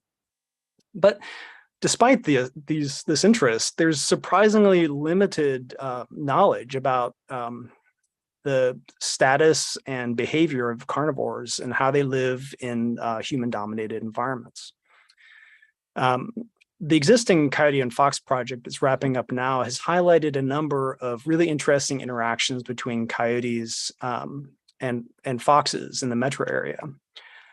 Specifically, we found that while coyotes and foxes seem to eat really similar diets, okay, which surprised us, they also seem to select really similar habitats on a day-to-day basis, but they choose their territories very differently. Coyotes seem to strongly prefer territories that include little human activity, while foxes seem to prefer landscapes with higher human densities, even though they are avoiding the highest densities of humans within their territories. Now, the reason for this may be what's termed a human shield hypothesis. We had a lot of very high mortality rate of foxes, and many of those were depredated by coyotes. And our coyotes, on the other hand, tended to be killed by cars. But one of the very interesting questions that's been raised by our current research is both how coyotes and foxes change their behavior towards each other and humans as human density changes. And another question is how exposure to diseases changes across this gradient. And the spatial number and the spatial distribution rather, and number of samples that we have currently just doesn't let us get at this. Now, we've really only scratched the surface of this interaction. The mechanism could be resource dependent. It could also be that we're seeing an invasion of fox home ranges by coyotes over long, maybe decadal timescales, with residential areas being colonized last. But it also could be behaviorally dependent. Right now, we just don't know for sure. Without information on the mechanism, we can't know how to make our conclusions really actionable for wildlife managers. For example, focused hazing programs in certain areas, changes in waste management or habitat management. We need more collars and animals and different approaches, for example, behavioral experiments, and a longer study duration to get at the bottom of the interactions between humans, coyotes, and foxes along an urbanization gradient. In the proposed study, we're going to expand the number of animals that we have, 30 coyotes and 30 foxes, and expand our focus beyond the metro area to greater Minnesota and up to St. Cloud along the Mississippi River gradient. This expands our gradient of urbanization into more rural settings and also represents areas that have a categorically different policy than the current study area, because in these areas, coyotes are hunted, whereas in the cities, they're not. And this aspect of the proposed study design can potentially enable us to observe behaviors that are different from what we've observed in the current study area due to the categorically different management policies. And I think we might find that this urban-suburban systems offer some sort of policy shield that allows urban areas to be more suitable for either or possibly both species. And if we can describe how policies and coyote perceptions of humans and cities affects their population and the populations of foxes, our results can influence how Minnesota policies and interactions between humans affect coyote and fox behaviors and potentially population dynamics through different survival rates, sources of mortality in different systems, et cetera. By carrying out this study, we're going to be able to look at also how the spread of diseases is different within the cities and in more rural areas, which will help us understand if there's any connection as well between the cities and the rural populations of coyotes and foxes. Thank you very much for your attention, and I look forward to your questions. Very good, very good. Members, any questions?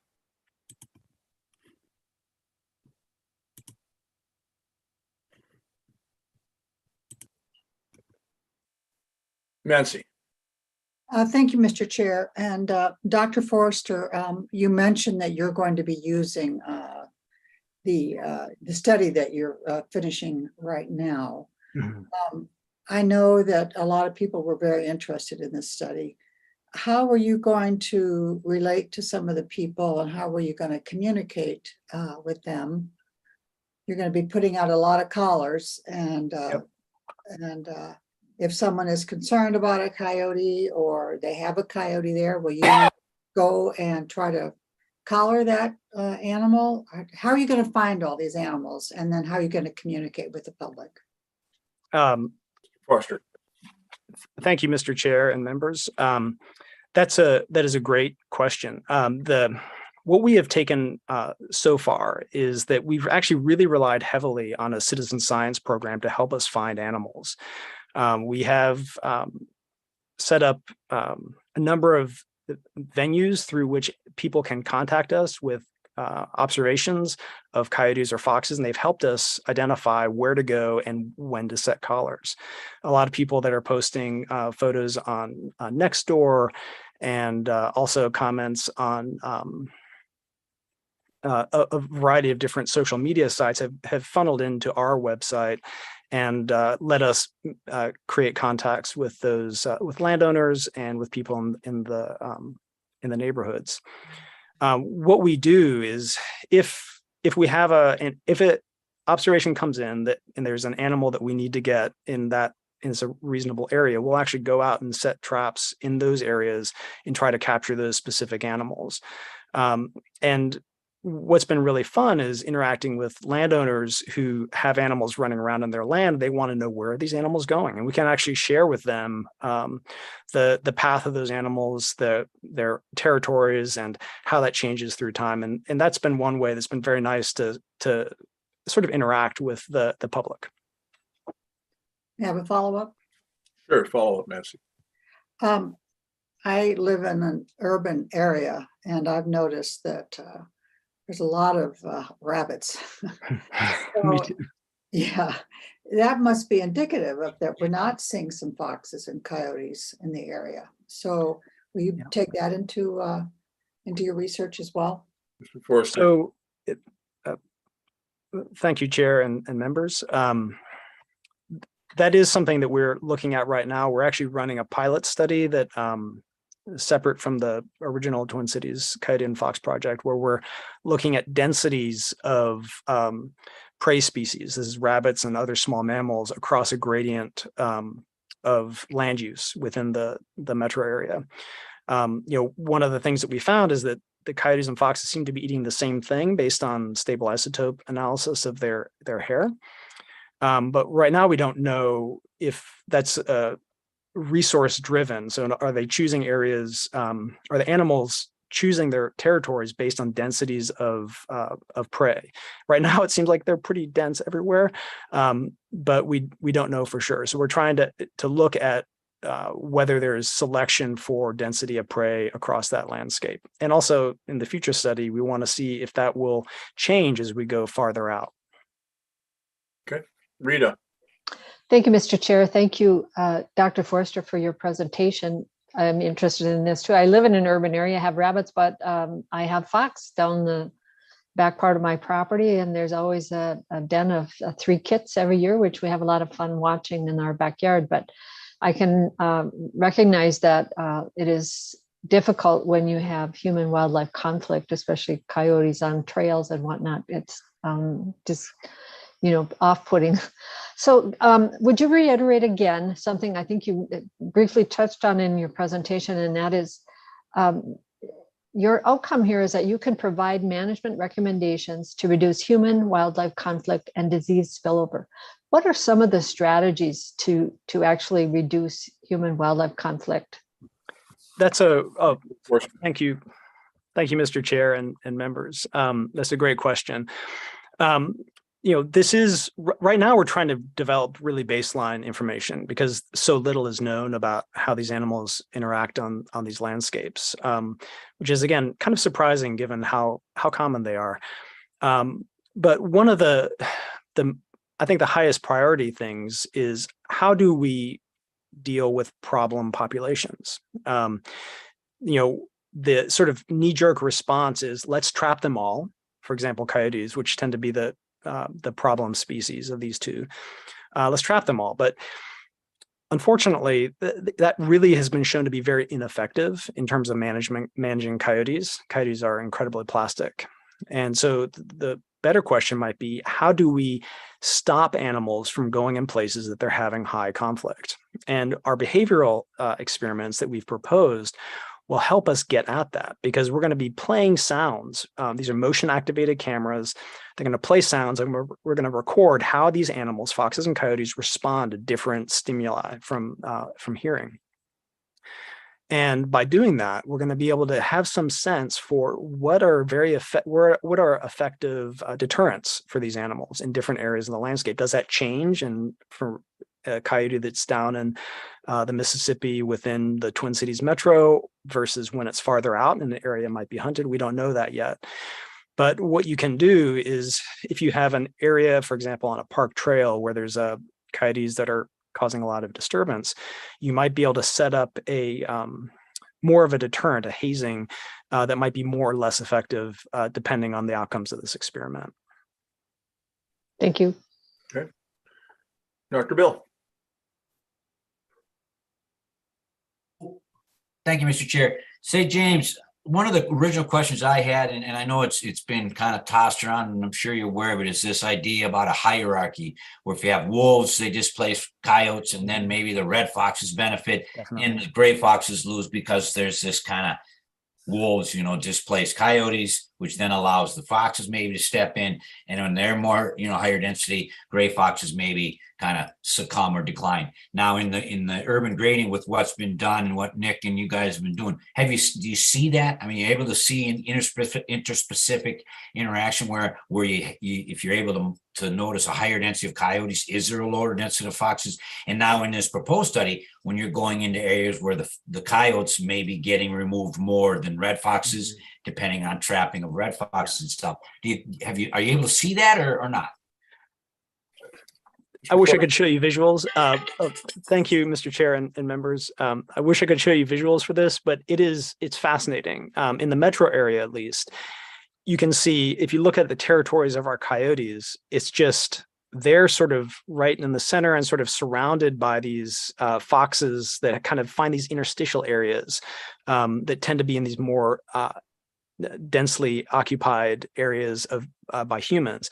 So you really are seeing that there's this resource partitioning in space, as far as we can tell, from our limited sample so far within the metro area. And I agree with you. I don't know what we're going to find when we get further out, and whether the one coyote that we had that really dispersed far, it got harvested.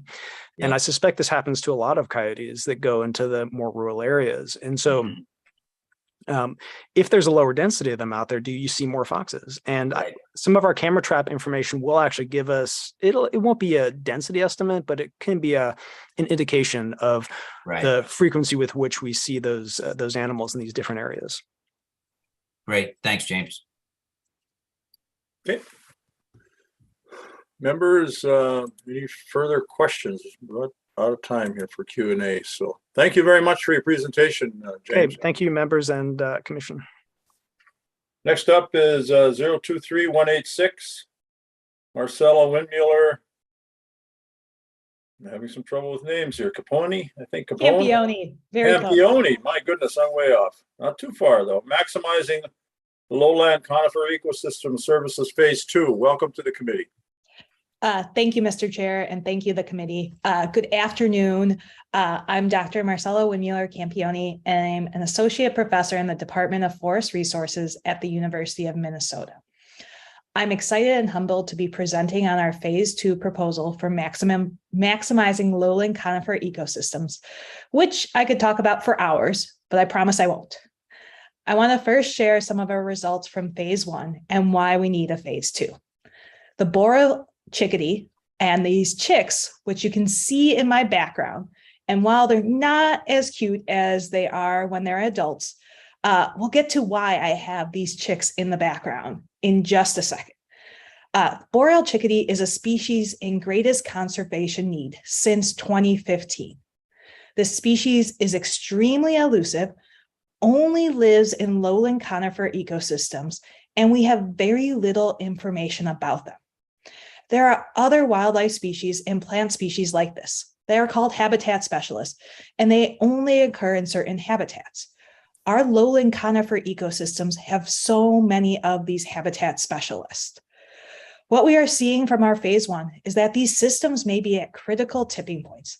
Climate change, changes in precipitation, which we saw during our sampling during the summer of 2021, insects and diseases are changing these ecosystems.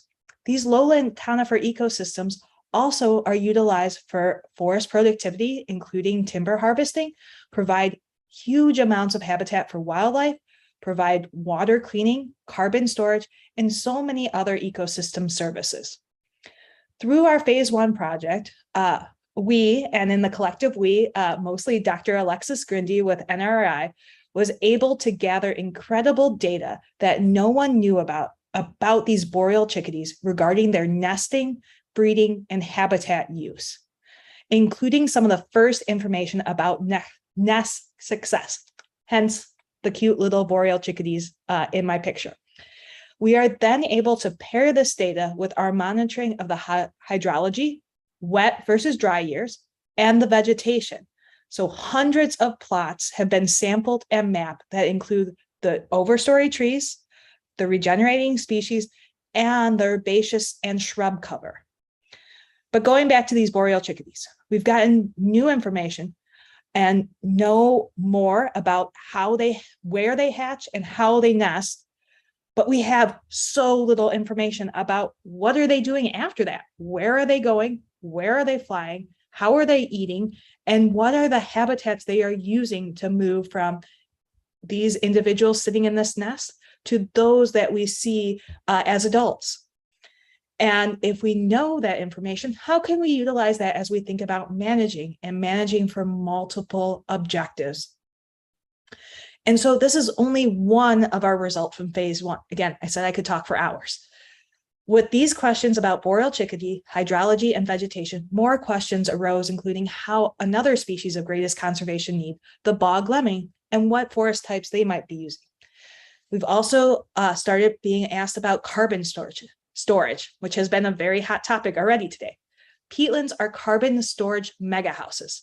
And while the above ground trees and vegetation are important, including long-term wood products, it's what below ground. And we don't know if carbon storage changes with stand age and management. Our design, 3 forest types across 5 different age classes, can start to tease apart this. We also know carbon storage is and will be impacted by climate change. What are the current levels and how do they vary with forest age? How does yearly changes in temperature and precipitation influence all these factors? And finally, how can we maintain these forest types, which account for 20% of our forest in Minnesota? It is with this that we are requesting additional funding to support phase 2. This project continues to have broad support from numerous organizations, including Minnesota DNR, UPM Blandon, and the Nature Conservancy, who are committed to using this information to guide sustainable management that supports diverse wildlife population, increases carbon storage, and maintains the economic viability of these forests. In phase 2, we'll continue to collect our data on vegetation, hydrology, and wildlife use, bird species, amphibians, and bog lemons. We will add additional collection to test carbon in soils and vegetation and continue long-term monitoring, which is critical in these understudied ecosystems. From this, we will bring multiple organizations together in Activity 3 to consider adaptive management recommendations. Our goal is to make sure we have everyone at the table. Our project team currently works with tribal partners, state, county, federal, industrial, and nonprofit organizations. Integrating these multiple stakeholder groups, as well as the information collected in phase 1 and phase 2 of the study, will allow us to provide recommendations for a range of management practices that adjust to rapidly changing conditions while also meeting multiple goals and objectives. Our lowland conifer forests are critical, but they are understudied, and climate change and other disturbances are impacting them systems, and we need scientific data to be able to manage for these multiple services and multiple values. Thank you, and I welcome questions or comments. Thank you very much. Members, any questions? Mr. William. Thank you, Mr. Chair. Note the background here, there, Dr. Marcella. Those are purple martins. I was looking at these wide mouse buggers, but hey, like that. Say, I'm curious, the bog lemming, is that the southern bog lemming or the northern bog lemming? Tell me a little bit more about it. That's what jumps out at me. That's one of my favorites. Yep. Thank you, Mr. Chair and the committee. It is the northern bog lemming. And we would, if we had this project funded, we'd be working with Minnesota DNR. So they have a few spots where they've had some counts on it, but it's a really rare species. Right. And so the Minnesota biological surveys are the only existing data. So we're looking to gain more data so we can see, especially with our setup, are we seeing that they are in certain forest types, or are they using different forest types at different times and different ages? And so really trying to tease apart how they're utilizing space and get a more comprehensive understanding of like what these species are doing in these lowland conifer ecosystems. Follow up, Mr. Chair. Go ahead. I volunteer my students and I, when you're doing some field work specifically on bog lemmings, you give me a call. I'll round up a bus full and we'll take them out there. Thank you, Marcella. Thank you. Okay, it's on record. Rita. Good. Thank you, Mr. Chair. Thank you for your presentation, Dr. Windmuller-Campion. I know you mentioned that there are several forest types that you're going to be, 3 forest types, I think you mentioned, bog forest types. I'm assuming black spruce, maybe white cedar, and also, are you planning to look at tamaracks or larch? Because one of the issues with tamaracks right now is the die-off because of larch beetle. And is that, I didn't see it mentioned in your project at all, but you did mention, the fall colors of golden tamarack, and we're rapidly losing them in large swaths across northern Minnesota. So just comment on any effect of the larch beetle on your research. Thank you. So, Yes, that was a wonderful question. Yes, so this is phase 2. So we are building off of our phase 1. So in phase 1, we have established permanent plots across 3 forest types, and that includes productive black spruce, stagnant black spruce, and then eastern larch. And we had to work really, really hard with many project partners to find eastern larch that hasn't been impacted by the eastern larch beetle. On another project, we have another set of plots just in eastern larch beetle impacted stands. But yes, eastern larch and that impact is of critical. And one of our goals with this is understanding those regeneration and that shift and how we can think about resiliency in these forest ecosystems in the face of eastern larch beetle, in the face of climate change, in the face of all these disturbances to ensure we are maintaining boreal forest on our landscape. Just a follow-up, Mr. Chair. Read a follow-up. Thank you. So you're looking at, are you looking at reforestation strategies? And also there's a lot of fuel, forest fire fuel standing on the stump out there. Is that also part of your sort of peripherally, at least to your research? Marcelo. Thank you. That's an excellent question. So since we are focusing on healthy stands, we don't have the eastern larch beetle impacted stands. In another project, we do have that with the Minnesota DNR that is funded through the U.S. Forest Service. But in this project, we're looking at healthy stands to try to be able to see that development over time. And we do have different age classes. So our youngest age class is that newly regenerated, so that about 2 to 5 to 6 years old. So we are looking at that newly regenerated age classes, and those are all using standard or conventional forest management practices. So we're trying to understand how current practices, what is that? And then from those current practices, can we think about modifications or additions that can lead to multiple benefits for different and for multiple ecosystem benefits? Thank you. That's all.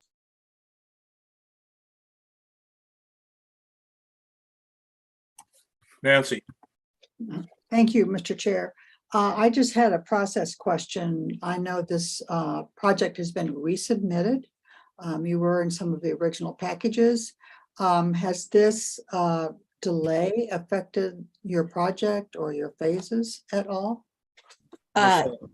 Thank you. Yes, we were in the bill, I think, into the last round. So it's been yes, we've had to put some shoestring budgets to make sure we got the data loggers in this year, and we'll be able to pull them out. But we've not been able to keep continuous monitoring for the wildlife habitat, which is unfortunate, especially after having such a drought year.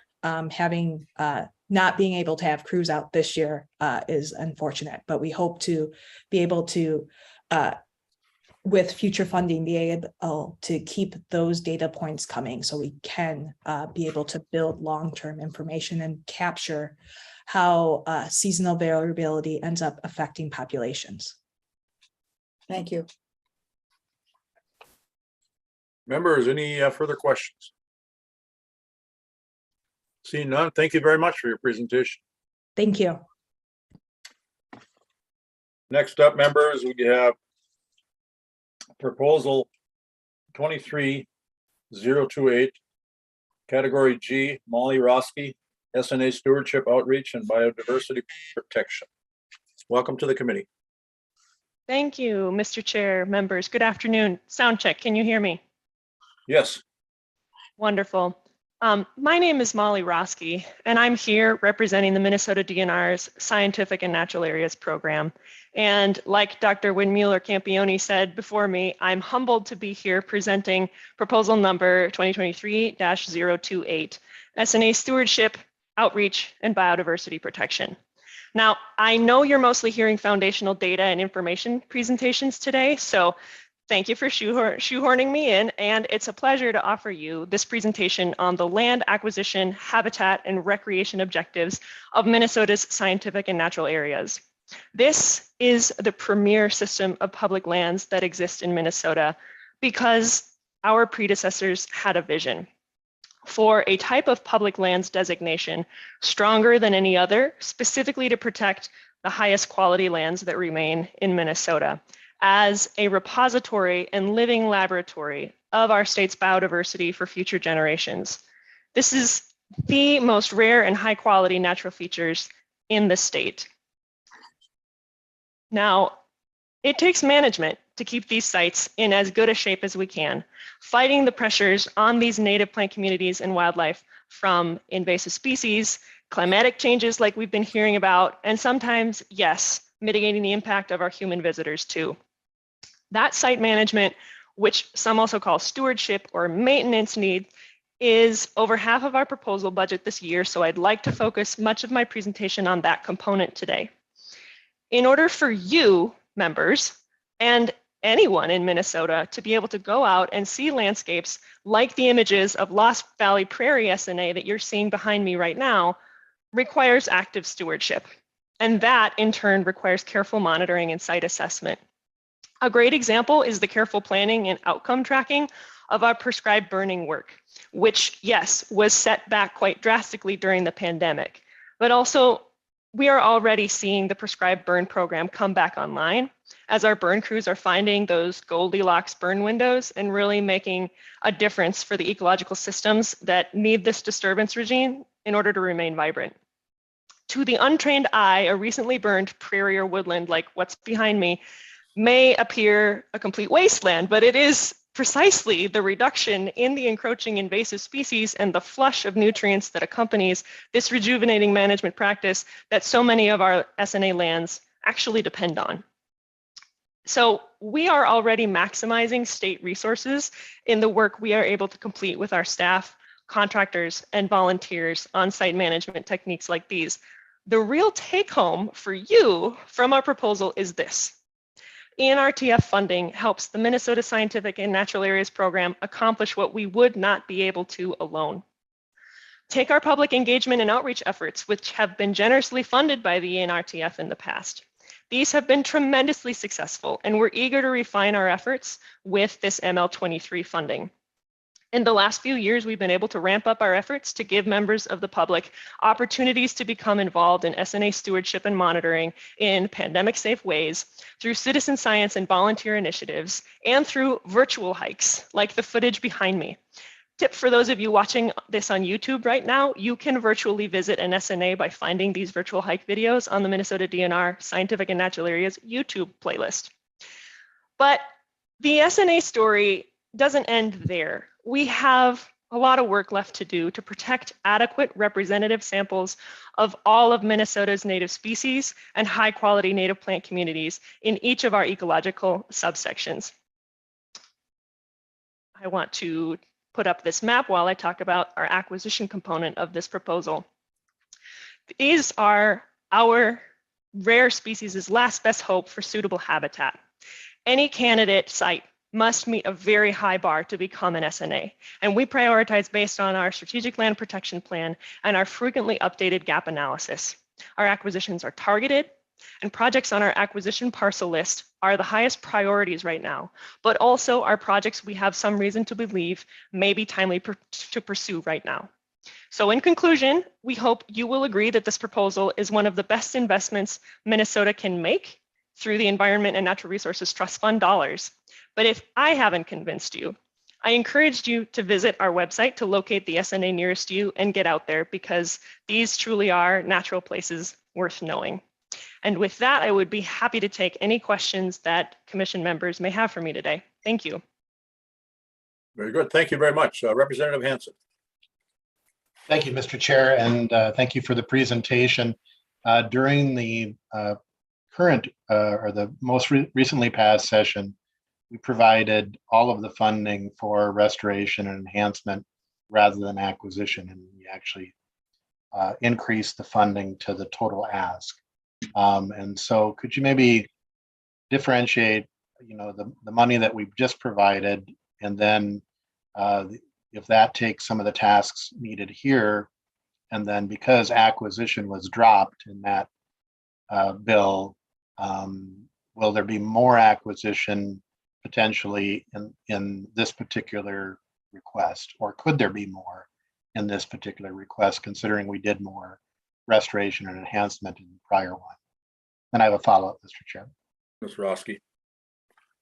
Mr. Chair, Representative Hansen, that's a great question.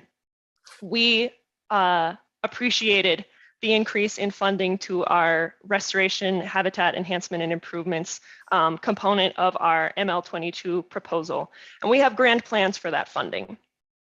In part, that is going to help us bring on additional capacity to help us address maintenance and management needs across the state. It will not necessarily be a replacement for the work on this proposal. The timelines on those two appropriations are different, and so this funding will come in largely when we have worked through the committed outcomes on the ML22 appropriation. But that's a great question. And in regard to the acquisition component, yes, you're absolutely right. If it turns out that we do not end up needing all of the funding for the restoration and habitat enhancement component of this appropriation, we could, through an amendment request that some of those habitat enhancement related dollars move into the acquisition activity to help us ramp up acquisition, because as you noted, acquisition was removed from our ML22 appropriation. So I hope that addressed your question. Representative Hansen, for follow-up. Yep, follow up in mind. This is a specific clarification. So in this proposal, or is there different funding for Gray Cloud Island Township SNA for acquisition or enhancement to add the acres that are on the former golf course at the edge of Cottage Grove and Gray Cloud Island? Ms. Roski. Representative Hansen, can you clarify for me? Your question is the Gray Cloud Dunes SNA addition on this parcel list? Or yes. I missed your question. Okay. That is the question. That is the question. All right. Mr. Chair, Representative Hansen, we have, let's see, I'm trying to make my parcel list visible here on my other screen. Right now, it is not on this parcel list because we have been actively pursuing that acquisition for several years now. In fact, I think it's been since 2017. We hope to be able to close on that acquisition with appropriations that we already have in hand, such that we would not need to dip into this funding to help us fund that acquisition, if that answers your question. Now, things could change, and if that should happen, we would be communicating with you and with LCCMR staff on a parcel list related amendment request to try and shift some of those dollars around. But I know that that's been a high profile acquisition project. I just had a meeting about it this morning with our Lands and Minerals project manager, and she assures me that the appraisal on 2 parcels that may become additions to that SNA are moving forward as we speak. Okay. Thank you, Dr. Faber. Thank you, Mr. Chair. Molly, I got a question on the outreach side, on these last couple of appropriations, because I loved once we started getting the SNA notes. And I'm curious, did you see, when you started sending those out, did you see an increase in the SNA stewards and people wanting to be? Because when I started getting, I saw that is really cool, because we have a couple of SNAs around here, around Lake Alexander and stuff where I live at. So I just wanted to hear, is that one of the things? Because I think that's been, I would hope I make sure all my students read those SNA notes, because I just think they're really cool. Molly. Mr. Chair, Member Faber, thank you so much for making that required reading. That's fantastic. To answer your question, we have seen an increase in interest in becoming an SNA site steward. Now, for those who are less familiar, that's a quasi-permanent volunteer commitment that a steward is making to kind of be the adopt an SNA type person at that site for the long-ish term. We have seen an increase. Our staff have processed several new applications in the last couple of years. It is also true that to some extent, those new incoming folks have replaced some who have dropped out of the program, and a lot of that was pandemic related. For a while, we were requiring additional vaccination related requirements, which have since been rescinded, but there have been a few site stewards that dropped out at that stage, and we hope to win them back to the program.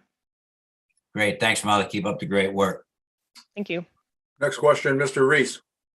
Thank you, Mr. Chair. I want to comment that, Mr. Brusky, I really appreciate your enthusiasm and your thoroughness of your proposal. Something does raise red flags to me, though, and that's when I use the words maintenance and maintenance of SNA lands and the application of LCCMR and ENTRF funds for that. It seems to me that could be construed as displacement of dollars. And so if we're acquiring more lands through LCCMR for SNAs and then have ongoing commitments for maintenance moving forward, that seems like that's going to be challenging and may not even be legal under the current statute. What are your comments based on my observation? Molly. Thank you, Mr. Chair. Member Reese, that's an excellent question.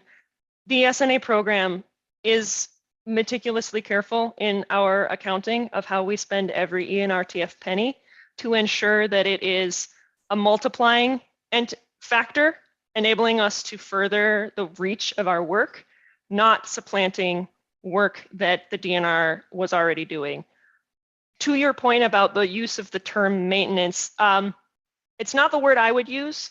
I put it in here as a signal to those who have been hearing some discussion coming out of various advocacy groups calling it maintenance needs. I don't really think that that's what we're doing here.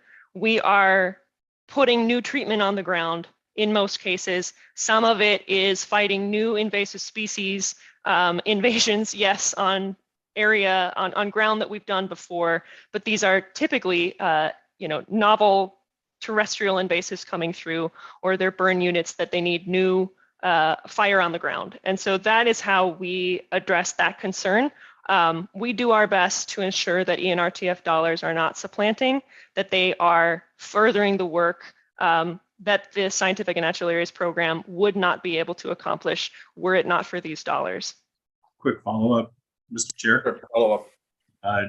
To that comment about addressing issues with climate change and species and invasive species, at what point is there a new bar that our climate has changed what the native mix is, and how are those decisions made for these SNAs? Ms. Mosky. Mr. Chair, Member Reese, that's a great question.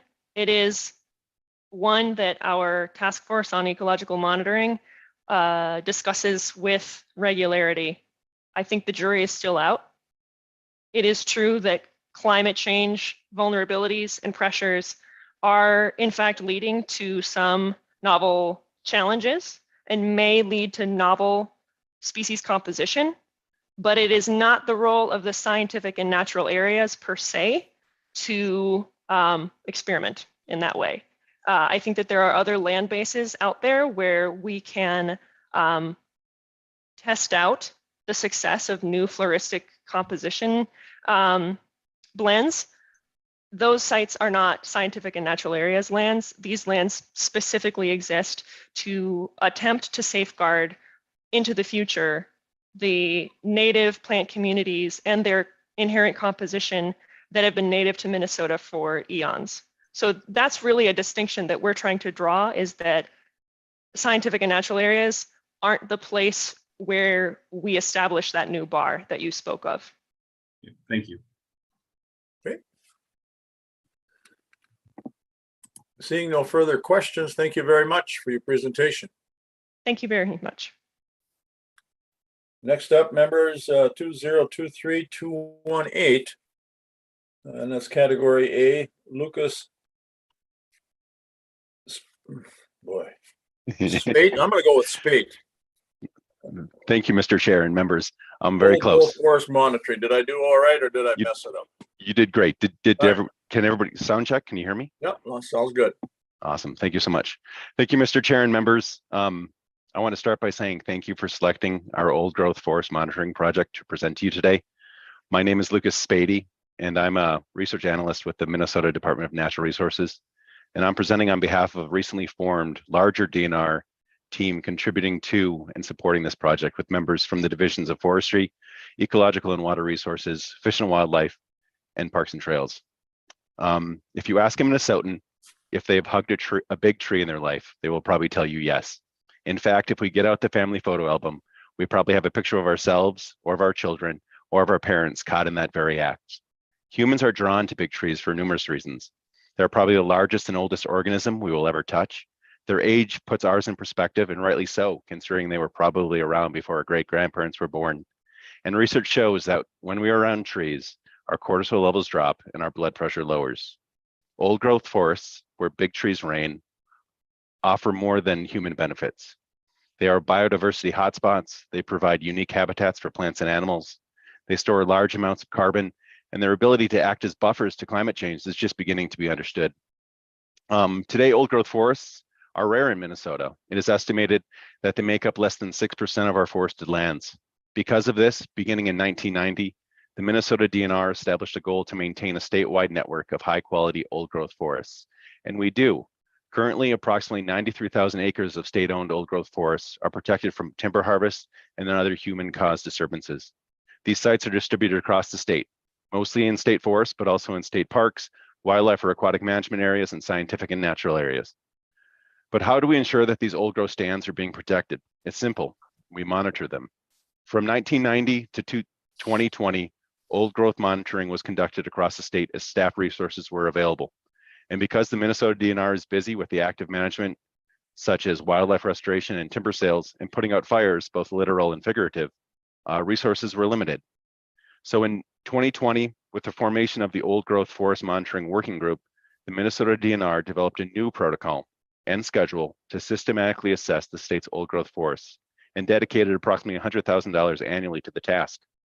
However, it quickly became apparent that the as resources were available approach adopted by our predecessors left us without adequate baseline information on much of the state's old growth forests, and that it would take the state roughly 31 years or approximately $3 million to field monitor all of the state's old growth forests. I think we can all agree 31 years is too long, and spending $3 million is not being fiscally responsible with taxpayers' monies. So what we are proposing and what we hope this committee recommends for funding is a different, more efficient, effective, and fiscally responsible way to monitor old growth forests in the state of Minnesota. Instead of selecting old growth stands to monitor each year off a list, we propose using aerial imagery to identify those stands that have changed so that we can use our resources strategically, choosing when and where to do on-the-ground field visits as needed. Our proposal monitoring method requires two things. First, to establish a baseline condition of all 93,000 acres of old growth forests. We will do this by collecting and using high resolution imagery. High resolution imagery is important because it shows the detail needed to establish a stand's baseline condition, details like broken branches, dead and dying trees, the presence of roads and trails, just to name a few things. And secondly, the second thing that's required is a protocol that leverages free federally collected aerial imagery to detect changes, such as fire, forest pests, flooding, and wind-throw events. The federally collected imagery is ideal for this monitoring purpose because it's long-term stability. The imagery program began in 2002. Frequency, new imagery is collected for the state every 2 to 3 years, and cost, free for this project and many others because the USDA already pays for the imagery in partnership with the state. So in summary, this project will create an old growth forest monitoring protocol that is cost effective for the Minnesota DNR to implement going forward because it leverages freely available federally collected imagery. And once we develop the protocol, the Minnesota DNR already has the organizational structures and commitments in place to support its long-term implementation. Finally, this work will be good for the current and future Minnesotans who want to experience old growth forests in the state. It will generate up-to-date information about which old growth forests are high quality places to visit, and that information will be shared via the DNR's existing website. So that when you ask a Minnesotan if they've hugged a big tree, they will say yes and have a picture to proudly share. Thank you, and I'm happy to answer any questions. Thank you for the presentation. Members, do you have any questions of the presenter? Rita. Thank you, Mr. Chair, and thank you for your presentation. A couple questions. One is, will this, it appears that this will also address the potential staff shortage that state agencies, including Minnesota Department of Natural Resources, are actually all employers across the country are experiencing, because it allows us the use of technology instead of boots on the ground and just choosing a select number of locations to visit. So it's more efficient use of your staff time as well. And then there was one more question. I know that within the divisions of forestry, water, ecological services, and waters, and wildlife, there are often disagreements, if you will, or about how to manage old growth forest. And will this help the different divisions within the DNR overcome some of those conflicts and challenges and help you do a better job of managing the forest overall for all of those uses? Thank you. Mr. Spady. Yeah, thank you, Mr. Chair and members. Absolutely, staff time, I think, will benefit from this. Right now, we visit around 60 old growth stands per year.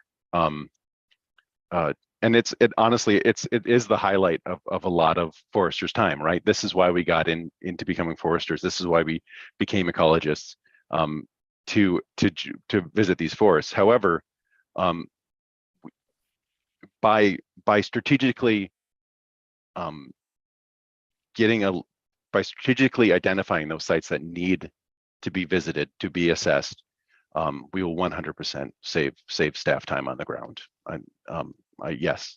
And then as far as conflicts go, I think what this project will do, it will give an area that we already have the old growth monitoring working group in place, but this project will be able to come together around it a little bit more. It's a little bit more solidified, and there's funding associated with it for project management dollars. And I think it's a great place to start working on some of those conflicts. I can't say that conflicts won't still exist, but I will say that it gives a great location to sort of work through some of those conflicts. Thank you. Nancy. Thank you, Mr. Chair. I just had a question, Dr. Spade. When you're doing these monitoring, are you seeing any trends in wildlife changes? Doctor. Yeah, thank you, Mr. Chair and members. Wildlife, no. We generally, during monitoring, with the aerial, with the imagery approach, we're not actively seeing wildlife on the ground through the imagery. However, when an area gets identified for strategic monitoring, wildlife, I believe, is on the list of things that they're looking at. Yes. Thank you. Okay. Any further questions of the testifier? Mr. Spade, thank you very much. Thank you. Next up, members, 2023-232, category A, David Ruff, Community Response Monitoring for Adaptive Management. Welcome to the committee, Mr. Ruff. Hi, thank you, Mr. Chair and council members. Can you hear me all right? Yep, very good. All right, well, thanks. I'm David Ruff. I'm the Conservation Project Manager with the Nature Conservancy working in Southeast Minnesota. And I want to start off by just recognizing that relative to other states, Minnesota has really strongly supported natural resource management through multiple funding sources, and that this has made it possible to do a lot of habitat restoration enhancement in the last decade and more. Southeast Minnesota, where I'm zooming in from, has benefited from a lot of that work with a combination of state and federal funding, partnership of DNR divisions and NGOs like the Nature Conservancy. We're doing habitat management on a real landscape scale. But fewer resources are available to capture the information and lessons necessary to learn from all of that good work and make sure that not only are our programs as successful as they can be, but that we're actually having the impact that is our ultimate goal. Project funds themselves will allow managers to check sites for just immediate feedback on success or failure of a project. Things like, did buckthorn get cut? Did trees get planted? Things like that. But typically for only a short period after the project is completed. And then on the longer term, DNR's non-game program, the biological survey, the natural heritage system, as well as research partners at our academic institutions do longer term monitoring of specific species of concern.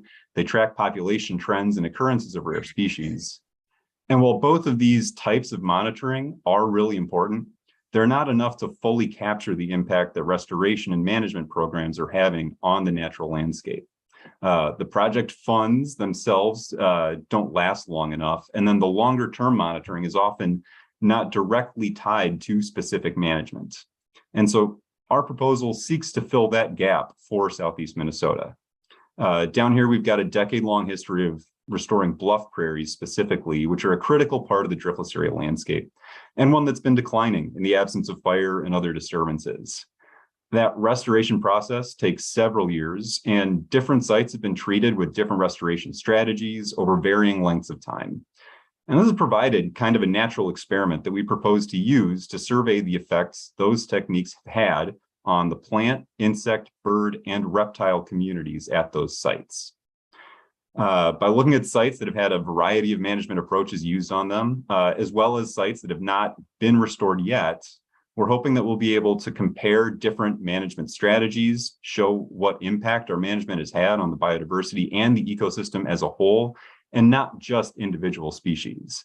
And this information is really critical to doing true adaptive management, right? We want to be improving our approach through experience. And to do that, we need to go out and actually assess the relative success of the different strategies we're using. Unfortunately, that's also a kind of monitoring that really is hard to get funding for. The gold standard methodology for assessing this kind of thing is something called before-after control impact, or BACI approach. And that would survey both restoration sites and control sites where no work will be performed before and after project implementation. And so that way, changes in habitat over time can be compared between sites both restored and not, and you can really assess sort of what impact the management itself has had. However, before data is often missing because it's hard to go out and do a bunch of monitoring before you do anything. That's even harder to get funded. And that's true in Southeast Minnesota too. That's partly what we're trying to counteract with that kind of natural experiment approach. But also through this proposal, when we do select control no management sites to compare to where we are doing management, we're going to pick both sites where we expect further management to occur in the next 2 to 3 years, as well as places we really don't think we're going to be working. And so that'll set a baseline to be able to do even more robust methodologies in the future. As a result, if funded, this project will result in really the best measure we can get right now of just what kind of impact a long-running landscape scale conservation program has had on the ecosystems themselves, and provide insights into the effectiveness of different management strategies that'll help managers learn from our past work and do better moving forward. And then it will also lay the groundwork for even higher quality study in the future.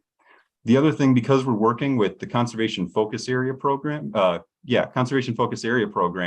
one that'll let us really quickly share results with land managers who are doing the work on the ground so that they can take advantage of what we learn, but also share our study design and lessons learned from this study statewide through that CFA program so that managers in other hotspots for landscape scale restoration across the state can learn from what we do with this proposal. And so with that, thank you for your time, and I look forward to your questions. Thank you, Mr. Ralph, for the presentation. Members, any questions?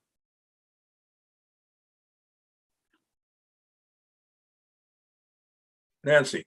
Yeah, just a quick one. Have you done any of these assessments and monitoring in other parts of the country? Mr. Ralph. I have not personally. Thank you, Mr. Chair and Committee Member Gibson. I have not personally. The Nature Conservancy does. We're pretty active in the science world, and so we do have science staff who have done a lot of different types of monitoring and research across the country. We have, worked in Western Minnesota on developing protocols for grassland monitoring, for example, is one. And there are certainly lessons from that we can apply to this. There are going to be some things that are unique to our landscape and the work that we've done that will not be the same, but there are definitely a lot of lessons that we'll be able to apply by working with colleagues, both within our, the Minnesota, North Dakota, South Dakota chapter of the Nature Conservancy and the Conservancy as a whole nationally. Follow up? Yes, follow up, Nancy. Thank you. So that's, I guess, where I'm trying to go with this. It sounds like this is a new initiative. And if it works, you can apply it to some of your other areas around the country. Is that correct? Mr. Ruff. Mr. Chair, Commissioner Gibson, that's correct. Yes. Okay, thank you. Okay, members, any further questions, Mr. Ruff? Thank you very much for your presentation. Thank you. All right. Members, I think we're on the very last, and I see our testifier is here. It is 2023-248, category A, George Wheelbun, Minnesota Diversity Atlas, Phase 3. Welcome to the committee. Thank you, Chairman Ingebrigtsen and members of the commission. I thank you especially for this last time slot and the opportunity to tell you about our proposed work in Phase 3 with the Minnesota Biodiversity Atlas. My name is George Wheelbun. I am the science director at the Bell Museum and a professor of plant biology at U of M Twin Cities. The Bell, now in its 150th year as the official state natural history museum, has a statutory responsibility to the state of Minnesota in recording, preserving, studying, and interpreting the diversity of nature in our state. And about 10 years ago, we launched the Minnesota Biodiversity Atlas to aid us in achieving this mission by integrating museum specimen records and the observations of professionals across multiple state agencies and sources. And the first two phases of the project have now made available 1.5 million records and about 500,000 digital images. In the third phase of the project, we propose to add insect records that are currently unavailable and 1 million more records from new partners. So the problems with the spread of invasive exotic timber pests, the expansion of nuisance species like Asian carp, disease vectors like mosquitoes and ticks, even with Google and Wikipedia and mobile devices in hand, finding pinpoint accurate information about Minnesota's biodiversity through time remains difficult. We've got the big data for Minnesota's plants and animals, and much of it was collected with state support, and in particular, the 25-year legacy of the trust fund. But a lot of these data aren't searchable because they haven't been integrated. Look at Minnesota's library records. They're all searchable online in one place. But the who, what, when, where of plants and animals in Minnesota is not yet. And the Atlas, the Minnesota Biodiversity Atlas, addresses this as kind of a one-stop shop, a web application pertaining to Minnesota's plants and animals, spanning all 87 counties and the entire history of the state since its founding. And with the Atlas, resource managers, teachers, researchers, members of the public no longer need comb through multiple disparate databases to find the information they need. It's the kind of tool that strengthens partnerships between agencies and academics and the public with a more efficient way for folks to share data, most of it collected with state funds. And the capacity we have here in Minnesota is one that few other states have to bring together the data in this way. So why care about this? The historical records that our predecessors have made about when and where plants and animals were observed doing things in our state are really important. It's these records that provide credible information on contemporary issues like when we schedule our street sweeping, when we set the fishing opener, or when to pollinate apple trees. And we expect this information today, and it ought to be publicly available at no cost. The challenge is that it takes time and resources to pull it all together. And we've seen student worker wages increase. Competition from the service industry has increased our student wages by 50%. And so the cost of getting these data integrated is rising. But once it's pulled together, the cost of serving it is low because it can be translated into just about any format for the future once it's pulled together. And we get benefits from bringing together the data by, for example, providing one place to go for the distribution maps of plants and animals that can be used in management decision-making, land use, regulatory policy, not to mention education and training.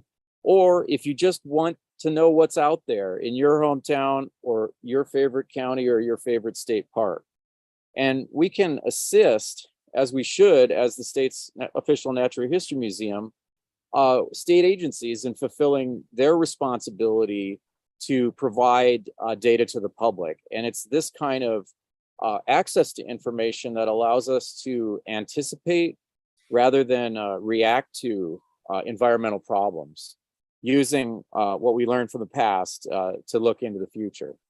In my last moments here, I just want to respond to a question that came up in 2021 from Member Gibson. And that just as a point of clarification, this doesn't involve collecting fieldwork, new survey data, or anything like that. It's just bringing together existing data. I'm grateful for the opportunity to tell you about this proposal, and I appreciate your questions. Thank you. Thank you for the presentation. Members, do you have questions?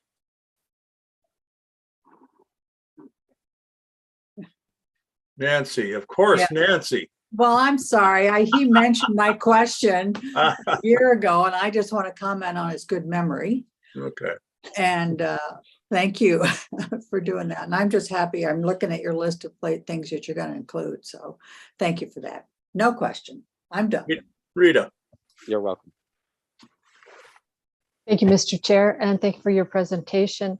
I'm curious to know, I love this idea because as people know, you're trying to find something out and you have to go to a dozen different places to find it.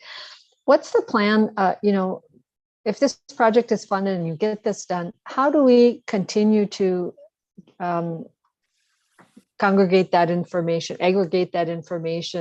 so that it continues to be available in this one easy source? And how do we avoid all of these disparate sources of information in the future? Thank you. Right. Chair Ingebrigtsen and Member Albrecht, yes, thank you. Pardon me if I get a little technical here.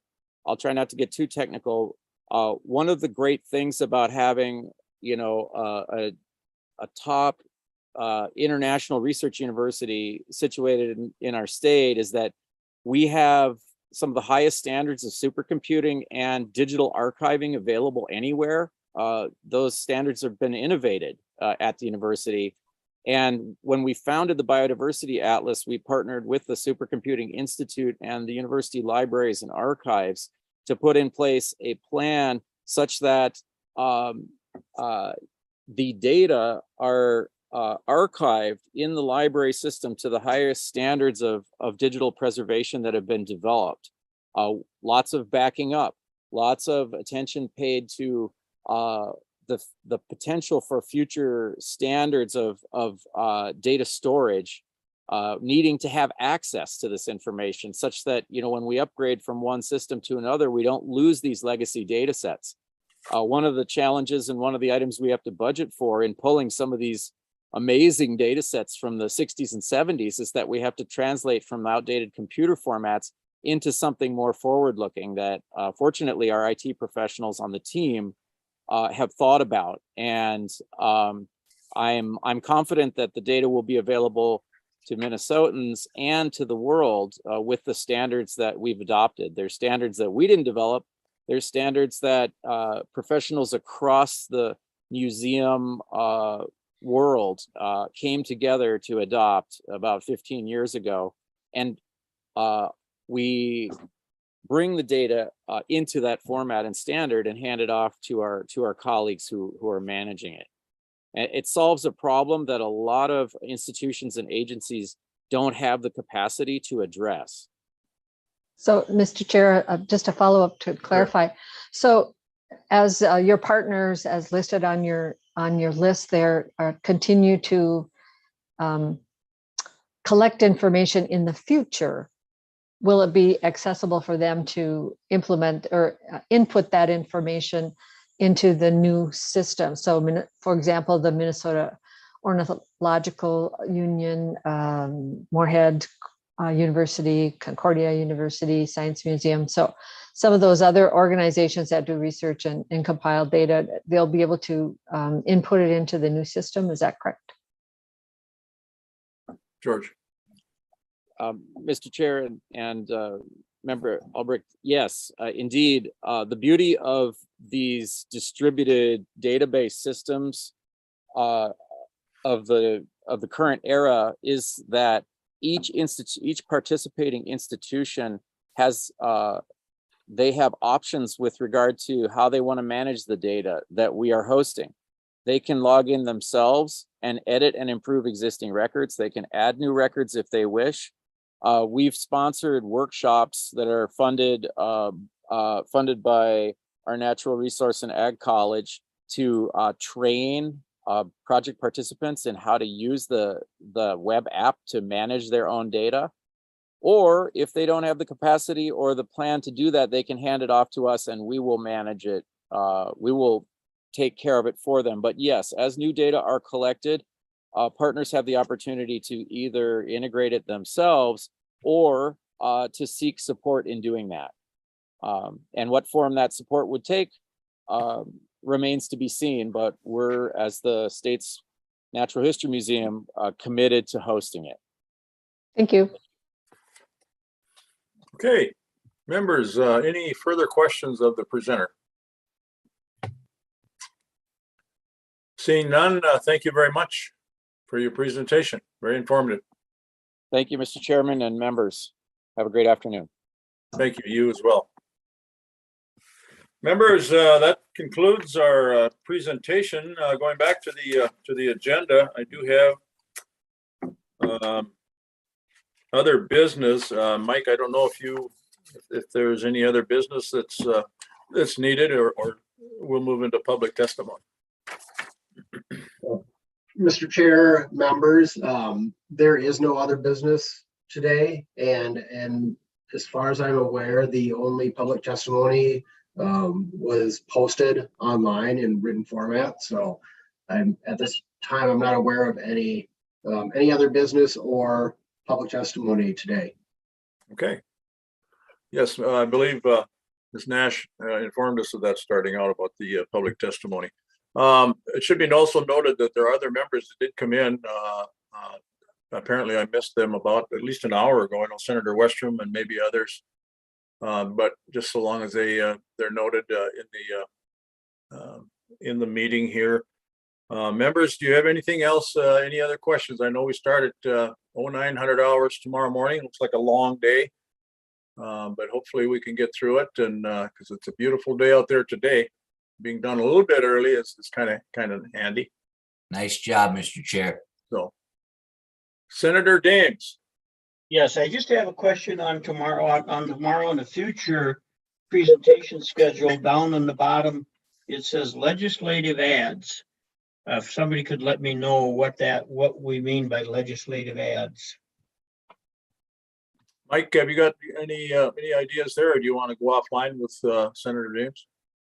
Mr. Chair and Member Dames, so we have our regular presentations for these 2022 proposals. There are also about a half a dozen projects that were added by the legislature this last session, and we have those work plans that we are getting ready for approval, and we typically bring them in to do a short presentation for members so that you know what the projects are about when reviewing and going through that approval piece.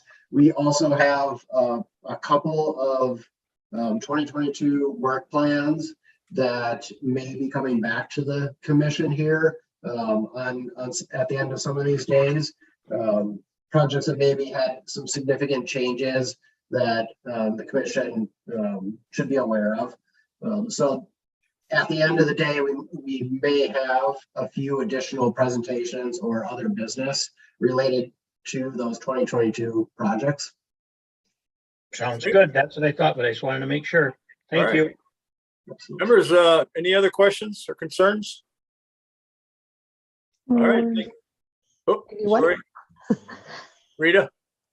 Thank you. Just one, just to let the other members know that the subcommittee on capital investment met earlier today, and we managed to get through our priority list of about 22 items. And so while we had been potentially scheduled for tomorrow after LCCMR and also Wednesday after LCCMR, we've handed it back to staff to come back with some refined language, and we'll meet likely next week to continue that process. But we had a very good meeting and a productive meeting this morning, and we'll hear more about that next week. Thank you. Very, very good. Thank you for that report.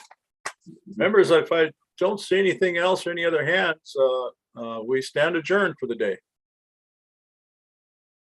See everyone tomorrow. Thanks, Mr. Chair.